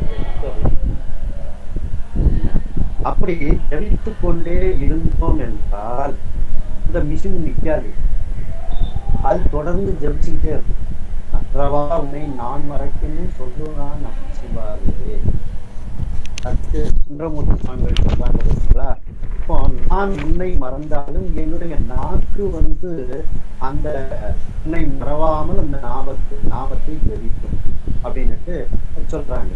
ஆனா இங்க என்ன சொல்றாங்க, அந்தெழுத்தும் ஓதுதல் ஒழிந்து, அந்த இதுவும் பழக்கப்பட்ட அந்த மிஷினும் நின்று போச்சு. அந்தெழுத்து சொல்வதற்கு நாம் பழக்கப்படுத்திய அந்த ஒரு தன்மையும் அங்கே நின்று போய்விடுகிறது. அப்பன்னா சட்டம் மறைக்கணும், சட்ட செம்மையாக சுத்தமா உடனே மறந்துட்டேன் அப்படின்னு சொல்றோம் பார்த்தீங்களா, செம்மையாக மறந்து விட்டேன் அப்படின்ட்டு இதுதான் இடம். அப்போ அந்த உன்னை நான் மறைக்கணும் என்னுடைய நாக்கு நமச்சிவாயத்தை சொல்லும். ஆனால் இப்பொழுது என்னுடைய அந்த 5 எழுத்தை இந்த சொல்லக்கூடிய நாக்கும் ஓதுதல் ஒழிந்தது அப்படின்னு சொல்லும்போது நன்றாக நான் மறந்தாச்சு. அந்த யமதர்மன் வரக்கூடிய நேரத்துல எல்லாம் போயாச்சு அப்படின்னு சொல்லி சொல்றாங்க. அப்போ இதை வைத்து கொண்டு மற்ற எல்லா பாட்டிலையும் பாத்தீங்கன்னா யமதர்மன் துன்பத்தினால் துன்ப நேரத்துல நான் என்னை மறந்து நீ என்னை ஆட்கொள்வாயாகன்னு சொல்றாரு. இந்த 4வது பாட்டுல மட்டும் அந்த பழக்கப்படுத்தி வைக்கக்கூடிய மிஷின் ஆக்கு அது நின்று போயிருது. ஸ்டார்ட் பண்ண மிஷின் அது பார்த்து ஓடிக்கிட்டே தானே இருக்கணும், அதுவும் நின்று போயிடுறது. அதான் சுத்தமா மறந்து போகுது அப்படின்ட்டு செம்மையாக.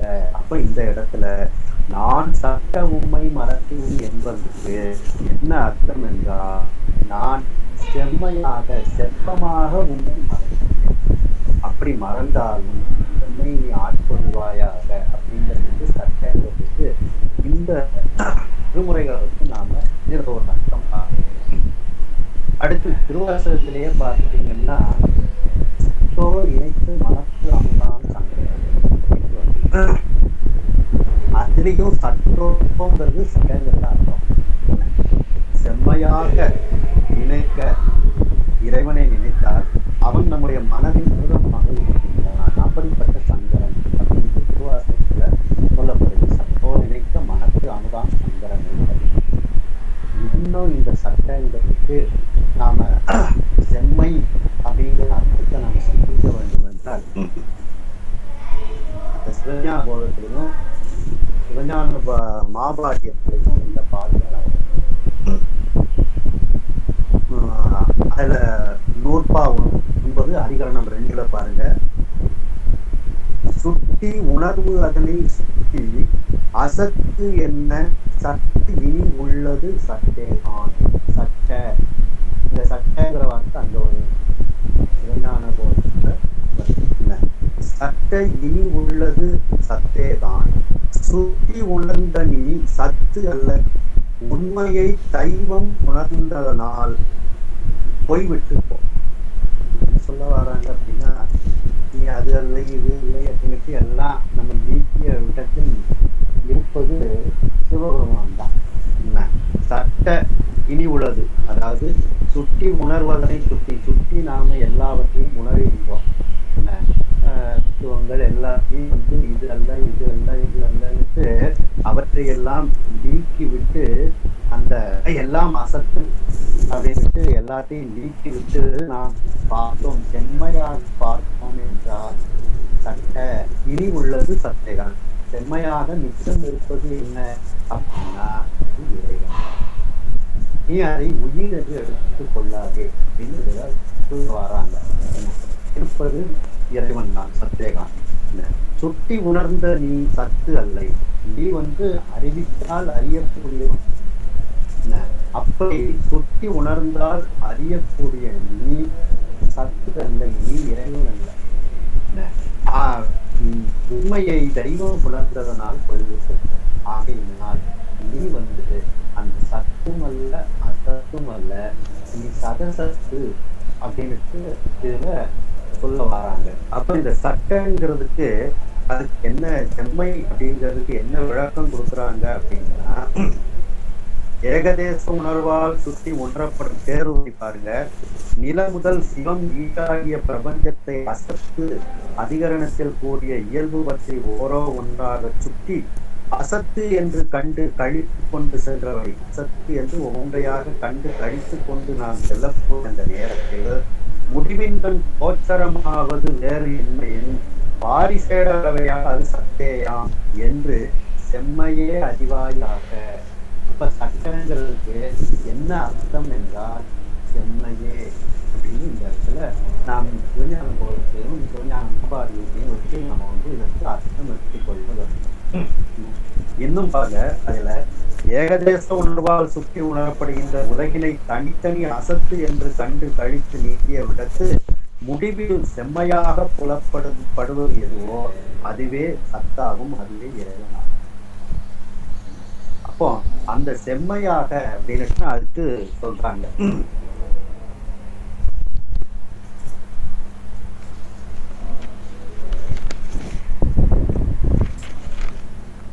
இதுக்கு இன்னும் பேருரை பார்த்தீங்கன்னா,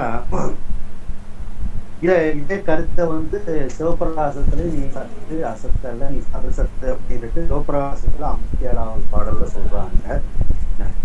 பார்த்தீங்கன்னா, மயக்கமதுற்றும் மருந்தில் திரைந்தும் என்ற விபாவா பெறப்பட்டதனையே ஈண்டு கடைபிடித்தல் பொருட்டு சுட்டி உணர்ந்த நீ சத்தல்லை, உண்மையை தெய்வம் உணர்ந்ததனால் பொய்விட்டு போம் மகளின் அசத்தும் அல்லை என வேறு ஒரு ஆத்மானும் தெரிவித்தாராதலின் இது கூறியது கூறதன்மை உணர்க.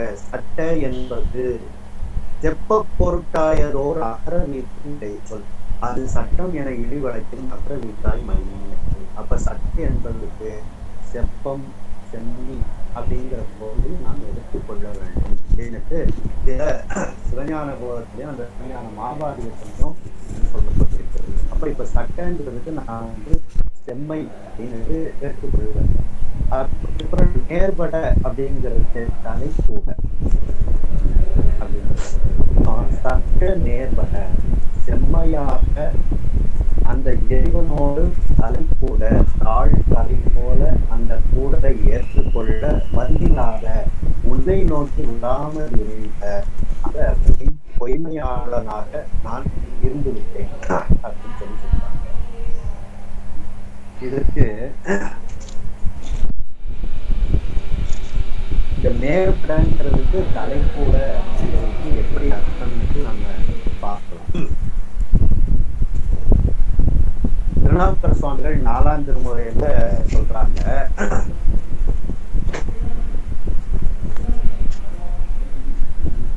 கருத்தனாய் பாட மாட்டேன் காம்பன கோழி பங்கா ஒருத்தரா தரிய பங்கா இது ஒரு உடைய சோதி திருத்தமா பிள்ளை தன்னுள் திகழ்ந்த சிற்றம்பலத்தே நிறுத்தம் நான் காண வேண்டி நேர்பட வந்தவாரே, நேர்பட வந்தவாரே. இதை வைத்து நாம் இதற்கு தலைப்புடங்கிறது சிந்திக்கலாம். எப்படி அப்படின்னா, இப்ப நேர்படங்கிறதுக்கு எதிரி அப்படிங்கிற அர்த்தத்தை இதை நம்ம எடுக்க முடியாது. தலைக்கூட அப்படிங்கிறது தான் அர்த்தம் எடுக்கிறோம். பெரிய புராணத்தை பார்த்தீங்கன்னா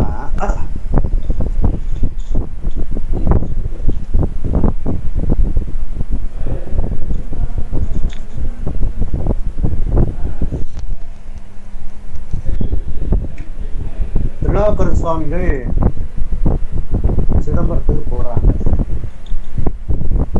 போன உடனே முதல் பதிகம் என்ன பதிகம் பாடுறாங்க அப்படின்னா, ஒன்றில் இருந்து நினைவுங்கள், அந்த திருவருத்தம் தான் பாடுறாங்க. என்று வந்தாய் என்னும் எம்பெருமான் திருவருத்த பதிகத்தை தான் பாடுறாங்க. ரெண்டாவது தான் நாம இப்ப இந்த நேர்பட வந்தவாரையும் படிச்சோம் பார்த்தீங்களா, பத்தனாய் பாடம் அப்படிங்கிற பதிகம் பாடுறாங்க. அப்போ திருநாவுக்கரசு சுவாமிகள் புராணத்தை பார்த்தீங்கன்னா, இத்தன்மையர் பலமுறையும் தொழுது எழ எந்தி எய்தினை என மன்றாடும் அத்தன் திருப்பொருள் பொழியும் கருணையின் அருள் பெற்றிட வரும் ஆனந்தம் மெய்த்தன்மையின் விருத்த திருமொழி பாடி பின்னையும் மேன்மேலும் சித்தம் பெருகிய பரிவால் இன்புறு திருநேரிசை மொழி. அப்ப முதல்ல திருவிருத்த பதியத்துல தான் ஒன்றி இருந்து நினைவுங்கள் முந்தமக்கு ஊனமில்லை கண்ணீர் காலால் அடியவர்கா சென்று தொழுங்கள் தில்லையும் சித்தம்பரத்து நட்டம் என்று வந்தார் என்னும் எம்பெருமான்கள் திருக்குறிப்பை என்று பாடினார். முதல்ல நடராஜ பெருமானை பார்த்தாச்சு, தரிசனம் பண்ணியாச்சு. நடராஜ பெருமான் என்னைக்கு வந்தா அப்படின்னு கேட்டாச்சு. அப்போ அதற்கு அப்புறம் தான் இந்த திருநேரிசை மொழி பார்க்கின்றார். அதற்கு அடுத்த பாட்டு பார்த்தீங்கன்னா, பத்தனாய் பாடமாட்டி என்று முன் எடுத்து பண்ணால் அத்தா உன் ஆடல் காண்பான் அடியனேன் வந்தவாறு என்று இத்திரம் போற்றி நின்ற இன் தமிழ் மாலை பாடி கைத்திருத்தொண்டு செய்யும் காதலை பணிந்து கொண்டார். திருநாவுக்கர சுவாமிகள் புராணத்துல 165 169 பாடல். அப்போ இந்த ரெண்டு பாட்டையும் நம்ம வச்சு நம்ம இந்த பாடலுக்கு அர்த்தத்தை சிந்தித்தோம் என்றால், முதல்ல தரிசனம் பண்ணியாச்சு, என்னைக்கு வந்தேன்னு கேட்டாச்சு. ரெண்டாவது பதியம் தான் கருத்தனாய் பாட மாட்டேங்கிற பதியம். அதுல ரெண்டாவது பாட்டு தான் கருத்தனாய் பாட மாட்டேன். அப்போ நிறுத்தம் நான் காண வேண்டி நேர்பட வந்தவாறு. அப்ப உன்னுடைய நடனத்தை நான் காணும்பதற்காக வந்தேன். காண வேண்டி வந்தவாறினாலும் முடிஞ்சிடும் அந்த வார்த்தை. அப்ப நேர்பட வந்தவாறுங்கிறதுக்கு திரும்பவும் உன்னை எதிரில் சந்திக்க அப்படிங்கிற மாதிரி நம்ம அர்த்தம் எடுத்துக்க முடியாது. ஏன்னா காண வேண்டின்னு வந்துடும். காணுதல் என்கின்ற இதை முதல்ல சொல்லியிருந்தார். நிறுத்தம் நான் காண வேண்டி முதல்ல சொல்லியிருந்தாங்க. அப்போ இது எப்படி நாம் அர்த்தம் எடுத்துக்கொள்ள வேண்டும் என்றால், நிறுத்தம் நான் காண வேண்டி வந்தவாறே உன்னுடன், அதாவது இந்த ஒருத்தரால் அறிய ஒன்னாது உடைய சோதி சிற்றம்பலத்தே திருத்தமாம் தில்லை தன்னுள் திகழ்ந்த சிற்றம்பலத்தே நேர்பட வந்தவாறே. அப்ப சிற்றம்பலத்தை உன்னோடு தலை கூட நான் வந்தேன் அப்படின்னு தான் எனக்கு அர்த்தம் இருக்கணும். ஏன்னா திரும்ப கண்டேன் எதிரியை கண்டேன் எல்லாம் ஒரே வார்த்தை தானே. ஆகையினால் அந்த நேர்பட என்பதற்கு தலை கூட என்றுதான் நாம் இங்கே அர்த்தம் எடுக்க முடியும். முதல்ல காண. அதனால நேர்பட என்பதற்கு எதிரில் வருதல், நேர்படுதல் என்றெல்லாம் அர்த்தம் இல்லாது தலைக்கூட தாழ்த்தலை போல் தலைக்கூடன் வந்தவாறே என்றுதான் நாம் அர்த்தம் எடுக்க வேண்டும். அதுபோல சட்ட நேர்பட செம்மையாக உன்னோடு தலைக்கூட உன்னை நோக்கி வந்தில்லாத உடையவன் அன்பும் பொய்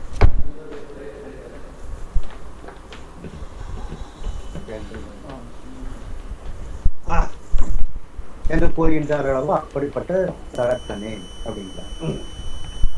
உன்னை சார்ந்திலே, உன்னை சார்ந்தால் எனக்கு இன்பங்கள் கிடைக்கும். அப்ப நான் உன்னை சாராமல் இருந்தேன். அப்ப அப்போ முதல்ல இறைவனை சார்ந்தால் நமக்கு இன்பம் கிடைக்கும்.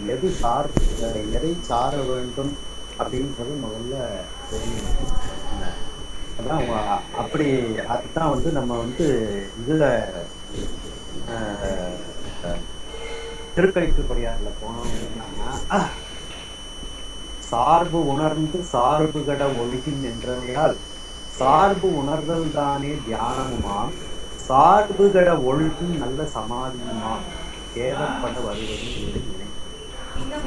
அப்ப உண்மை சார்ந்த முதல்ல அப்ப சார்புங்கிறது என்னன்னு தெரியும். இறைவனை சார்ந்தால் நமக்கு இன்பங்கள் கிடைக்கும். சார்ந்தவர்க்கு இன்பங்கள் கிடைக்கும் வண்ணம் நேர்ந்தவன் என்ன அதுதான் சொல்றாரு. எல்லா பொருள்களுக்கும் சார்பாயிருக்கும் சிவபெருமானினுடைய திருவருளை உணர்ந்து யான் என்னும் தற்சார்பையும் எனது என்னும் உலகச்சார்பையும் விட்டு திருவருள் வழி நடப்பது தியானம் ஆகும். இப்போ உன்னை சார்ந்து அந்த திருவருளின் வழியாக நடத்துவதுதான் தியானம்.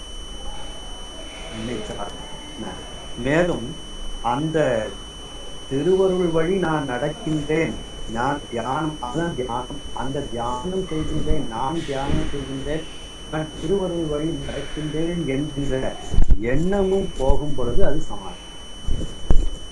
அவ்வாறு அந்த தியானம் சமாதி இதெல்லாம் எனக்கு கிடைக்காதபடி, எனக்கு சேராதபடி நான் உண்மை சார்ந்துட்டேன் அப்படின்ட்டு இதுக்கு நம்ம தியானம் என்பது திருவருளுடன் ஒத்து நின்று சித்தம் ஒடுக்கி சிவனையே நினைவு போற்றுவதை சிவனையே நினைவு. சமாதி என்பது அவ்வாறு தியானிக்கும் போது தியானிக்கிறேன் என்ற தன் உணர்வு ஆகிய சுட்டறிவை நீங்க பெற்று சிவத்தோடு ஒன்று அசைவத்து இருப்பது ஆகும். அந்நிலையை சிவனை கூடி மகிழும் சமாதி. அப்புறம் தியானமும் என்கிட்ட சமாதியும் என்கிட்ட வரும். ஆனா உன்னை சார்ந்தால் இதெல்லாம் எனக்கு வந்திருக்கும் அப்படின்ட்டு இதை சொல்றாங்க. இதற்கு திருக்குறளையும் பார்த்தீங்கன்னா மெய்யுணர்வுகளை பார்த்தீங்கன்னா சார்பு உணர்ந்து சார்பு தர உலகில் மற்ற அழித்து சார்தரா சார்தருன்னு எல்லா பொருள்களுக்கும் சார்பான மெய்ப்பொருளை அறிந்து பற்றற நடக்க வல்லவன் ஆனால் அவனை சாரக்கூடிய துன்பங்கள் அவன் உணர்வு பெருத்து சாரா. அவ்வாறு அந்த தியானம் சமாதி எல்லாம் கூடிய அந்த என்னுடைய சார்பைக்கு நான் சித்தனை மேலான சிவலோகத்தில் இருக்கக்கூடியவன் திருநாயனும் கடையாய வெண்கட்டனேனும் ஆட்கொள்வான். சிறு நாயை விட ஆக கடையவனாக இருக்கின்றேன். கடையவனேனை நாயேனை கண்ணடிகள் காவல் கல்லாத பிள்ளை கைப்பட்ட நாயகன் வல்லாள நாயகன் எல்லோரும் கண்ணை என்றும் வாசம் இருக்காங்க. எல்லோரும் எழுந்தியதில்லை அம்பலத்தை கண்டேன் அப்படின்ட்டு இவ்வாறு சிறு நாயும் கடையாய கடையவனாக இருக்கக்கூடியவன் தான். வெண்கட்டனையும் கொடிய துன்பத்தில் இருக்கக்கூடிய என்னையும் ஆட்கொள்ளும் பொருட்டு ஆட்கொள்வான். ஆட்கொள்ளும் பொருட்டு நீ கைலாயத்திலிருந்து இந்த திருக்கழு துன்பத்திற்கு வந்து கைலாயமே உனக்கு திருமலை கைலை மலை. கைலை மலை அணைய திருக்கழு துன்பத்திற்கு வந்து நீ உன்னுடைய அந்த எனக்கு அன்றைக்கு அருள் செய்த குருநாதனாக காட்டினான். நான் உன்னை தரிசித்தேன், கடிக்குண்டத்தில் உன்னை தரிசித்தேன் என்று இந்த பாடலுக்கு நாம் கற்றது போறது சிந்தித்திருக்கின்றோம். அடுத்த பாடல் பாருங்க. பாடலை பாடுறேன். மாங்கினே கண்ணின் மாட்டி மனம் கடுத்த பெருந்துரை அலங்கினே கண்ணின் மாற்றி அலம் கெடுத்த பெருந்துரையே விலங்கினேன் வினை கேடனே இனிமேல் விளைவது அறிந்திலேன் இலங்கினேன் வினை கேடனேன் இனிமேல் விளைவது அறிந்திலேன் இலங்குகின்ற நின் சேவடிகள் இரண்டும் வைத்திடம் திம்பிலே இலங்குகின்ற நின் சேவடிகள் இரண்டும் வைத்திடம் திம்பிலே கலங்கினேன் கலங்காமலே வந்து காட்டினாய் கழு பொன்றிலே காட்டினேன் கலங்காமலே வந்து காட்டினாய் கழு பொன்றிலே.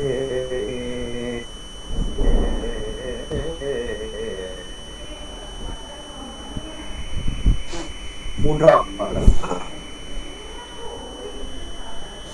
மலங்கினேன் அப்படின்னா மயங்கினேன் அப்படின்னு அர்த்தம். மலங்கள் அப்படின்னா மயங்கல். நான் மயங்கினேன், என்னுடைய கண்ணின் நீரை மாற்றி, என்னுடைய கண்ணிலிருந்து வரக்கூடிய அந்த நீரை மாற்றி அமைத்தார். மலம் கெடுத்த என்னோட மலத்தின்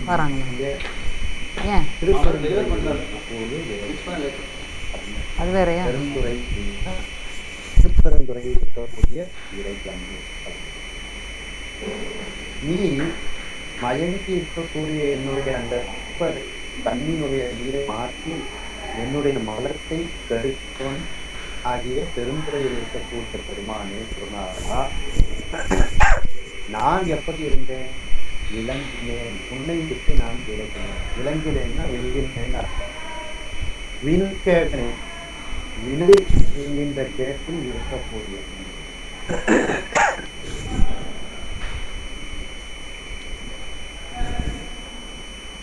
இனி இப்போது மேல் விளைவது அறிகிறேன், மேலான விளை என்ன என்பது எனக்கு தெரியவில்லை.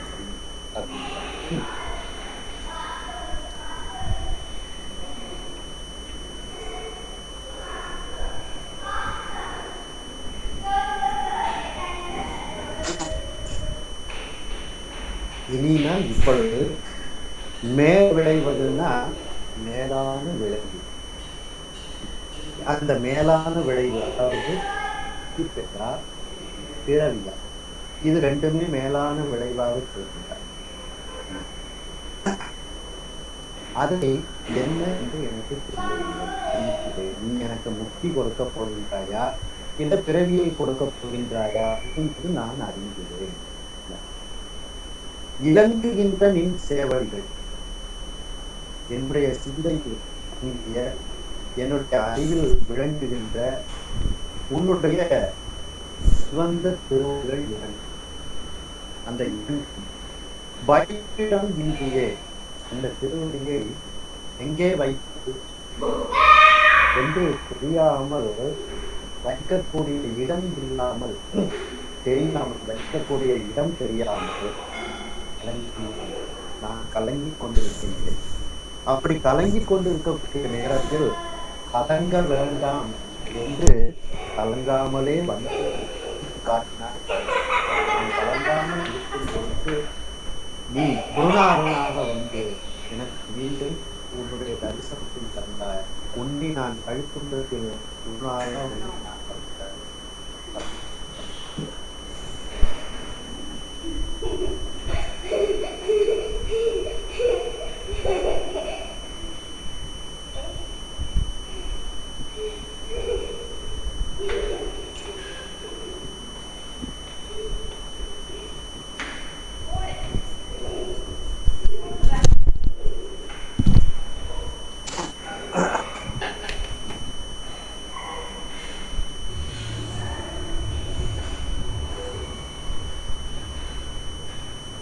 மலங்கினேன் அப்படின்னா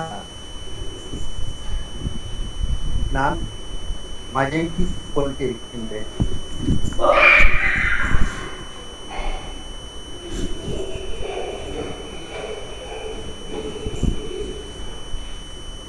என்னுடைய கண்ணின் நீரை மாற்றி, என்னுடைய துன்பத்தை மாற்றி மலம் கெடுத்த பெருந்துறை அப்படின்ற.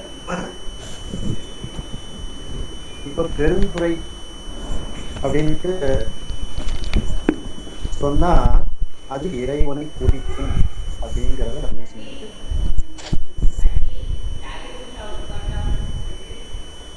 ஊர் பேரை சொன்னாலே அது வந்து இறைவனை குறிக்கும். அது எப்படி அப்படின்னு நம்ம சிந்திக்கணும். ஏன்னா வெறுமன பெருந்துறைக்கு தான் கொடுத்திருக்கிறார். பெருந்துறை பெறான் பிரான் கிட்ட பெருந்துறை பெருமான் இல்ல பெருந்துறையான் ஏதாவது கொடுத்திருந்தா மலங்கிடத்து பெருந்துறையான்னு கொடுத்திருந்தா சரின்னு ஏற்றுக்கலாம். அப்ப அந்த ஊரே எப்படி வந்து இறைவனை குறிக்கின்றது அப்படின்னு நான் நினைக்கிறேன். நான் தூத்துக்குடியில செல்வம் அவங்க பாடசாலையில ஆரம்ப பாடசாலையில தேவார வகுப்பு எடுத்து ஒரு 50 பையன்கள் இருப்பாங்க. முதல்ல 50 பையன்கள் பேரையும் கேட்பேன். ஞாபகத்துக்கு இருக்காது. அந்தந்த பையன்களோட ஊர் கேட்டு.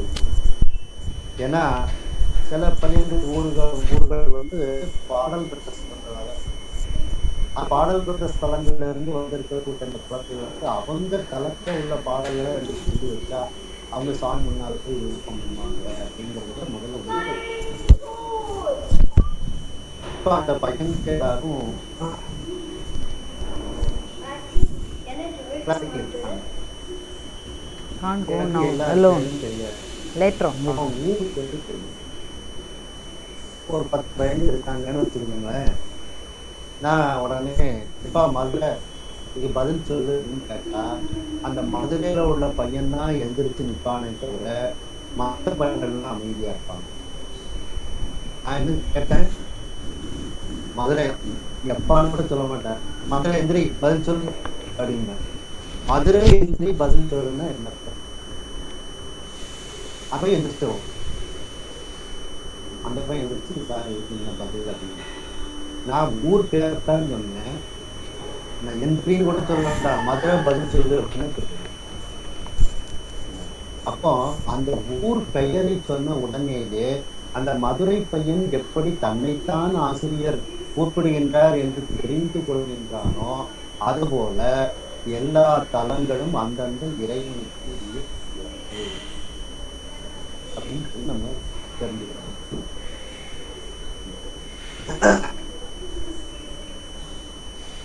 அப்போ உன் நாமங்கள் பேசுவார்க்கு இணைப்பிலாகிறோ என்பதே அப்படின்னு நம்ம சிந்திச்சோம். அப்ப அந்த நாமங்கள்ங்கிறதுல அந்த ஊர் பேரே நாமமாக இருக்கின்றதுன்னு நான் போன வகுப்புலேயே சொல்லணும்னு நினைச்சேன். அது ரொம்ப நீளமா போயிட்டு இருக்கு, நேரமும் அளவு கிடந்து போயிட்டு இருக்குங்கிறதுனால சொல்ல மறந்துட்டேன். இதனாலதான் 11ஆம் திருமுறையில நிறைய இடத்துல பார்த்தீங்கன்னா பூந்துருத்தி என்கிறார்கள் பொல்லா புலால் துரத்து நீங்களாமே ஐயாறு வாயாறு பாயாமும் பெரியாறு வாயாறு அறை அப்படின்னு எல்லா தளத்தையும் அப்படியே தளத்து பேரை சொன்னாலேயே அந்த இறைவனை கொடுக்கும். அப்படின்னா என்ன அர்த்தம் அப்படின்னா அந்த தளத்து பேரை சொன்ன உடனேயே அந்த தளத்தினுடைய இறைவனுடைய ஞாபகத்துக்கு வருவான். அந்த இறைவனுடைய பூவஸ்தானம் ஞாபகத்துக்கு வரும். அம்பிகையினுடைய திருச்செந்தல் ஞாபகத்துக்கு வரும். அந்த இறைவனை நாம் தரிசனம் செய்வோம், அம்பிகையை தரிசனம் செய்வோம். இது அனைத்தும் கணப்பொழுதில் நம்முடைய சிந்தையில் வந்து போயிடும். அப்போ ஊரை இப்ப மதுரைன்னு சொல்லணும்னு வச்சுருங்களேன், உடனே நம்ம சிந்தை வந்து சொக்கநாத பெருமான் சாமிக்கு போயிடும், உடனே மீனாட்சி அம்மன் சாமிக்கு போயிடும், ஒரு குன்று கும்பிட்டு எழுந்திருக்கும். கணப்பொழுது அடுத்த மதுரைன்னு சொல்லி அடுத்த வார்த்தை சொல்லிட்டு அது நடந்தது. ஆகையினால்தான் அந்த ஊரே அவனுடைய பெயராக இருக்கின்றது. இன்னும் சில இடங்கள்ல தீர்த்தங்கள் அவனுடைய பெயராக இருக்கின்றது. தீர்த்த பெயர்களே வந்து கொஞ்சம் பெயராக வைக்கிறது. மதுரை பார்த்தீங்கன்னா நிறைய வீடுகள்ல பொத்தாமரைன்னு பேர் வச்சிருப்பாங்க, இல்ல தாமரைன்னு பேர் வச்சிருப்பாங்க. சிதம்பரத்துல பாத்தீங்கன்னா சிவகங்கா அப்படின்னு வச்சிருப்பாங்க. ஏன்னா அங்க உள்ள தீர்த்தம் பேர் சிவகங்கை, அதனால சிவகங்கா அப்படின்னு பெண்களுக்கு பேர் வச்சிருப்பாங்க. இப்படி அந்த தீர்த்தமும் அந்த ஊருமே அவனுடைய பெயராக இருக்கிறது. அப்ப அந்த ஊரையும் தீர்த்தத்தையும் நாம் பற்றி பேசும்போது, அதனுடைய பெருமைகளை பேசும்போது நமக்கு அளவில்லாத ஒப்பற்ற இன்பம் வரும். நாமங்கள் பேசுவாங்க. அந்த நாமங்கள்ங்கிறதுல இதுவும் அடக்கம். வெறுமன அவனுடைய பெயர் மட்டுமல்ல, அவனுடைய ஊர், அவனுடைய அந்த கீர்த்தங்கள் இதெல்லாம் அதில் அடங்கும். முன்னம் அவனுடைய நாமம் கேட்டால், மூர்த்தி அவனிருக்கும் மன்னம் கேட்டால், பின்னை அவனுடைய ஆரூர் கேட்டார். ஆனால் இந்த பெருந்துறை என்பது பெருந்துறை பெருமான் நாம் அர்த்தம் எடுத்துக் கொள்ள வேண்டும். ஏன்னா அந்த பெருந்துறை பெருமான் தான் மதம் கெடுத்து பெருந்துறை பெருமான் அப்படின்னு நாம புரிந்து கொள்ள வேண்டும்.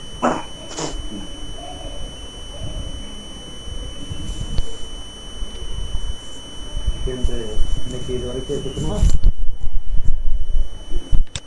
ஐயா? Okay sir, okay sir. சரி.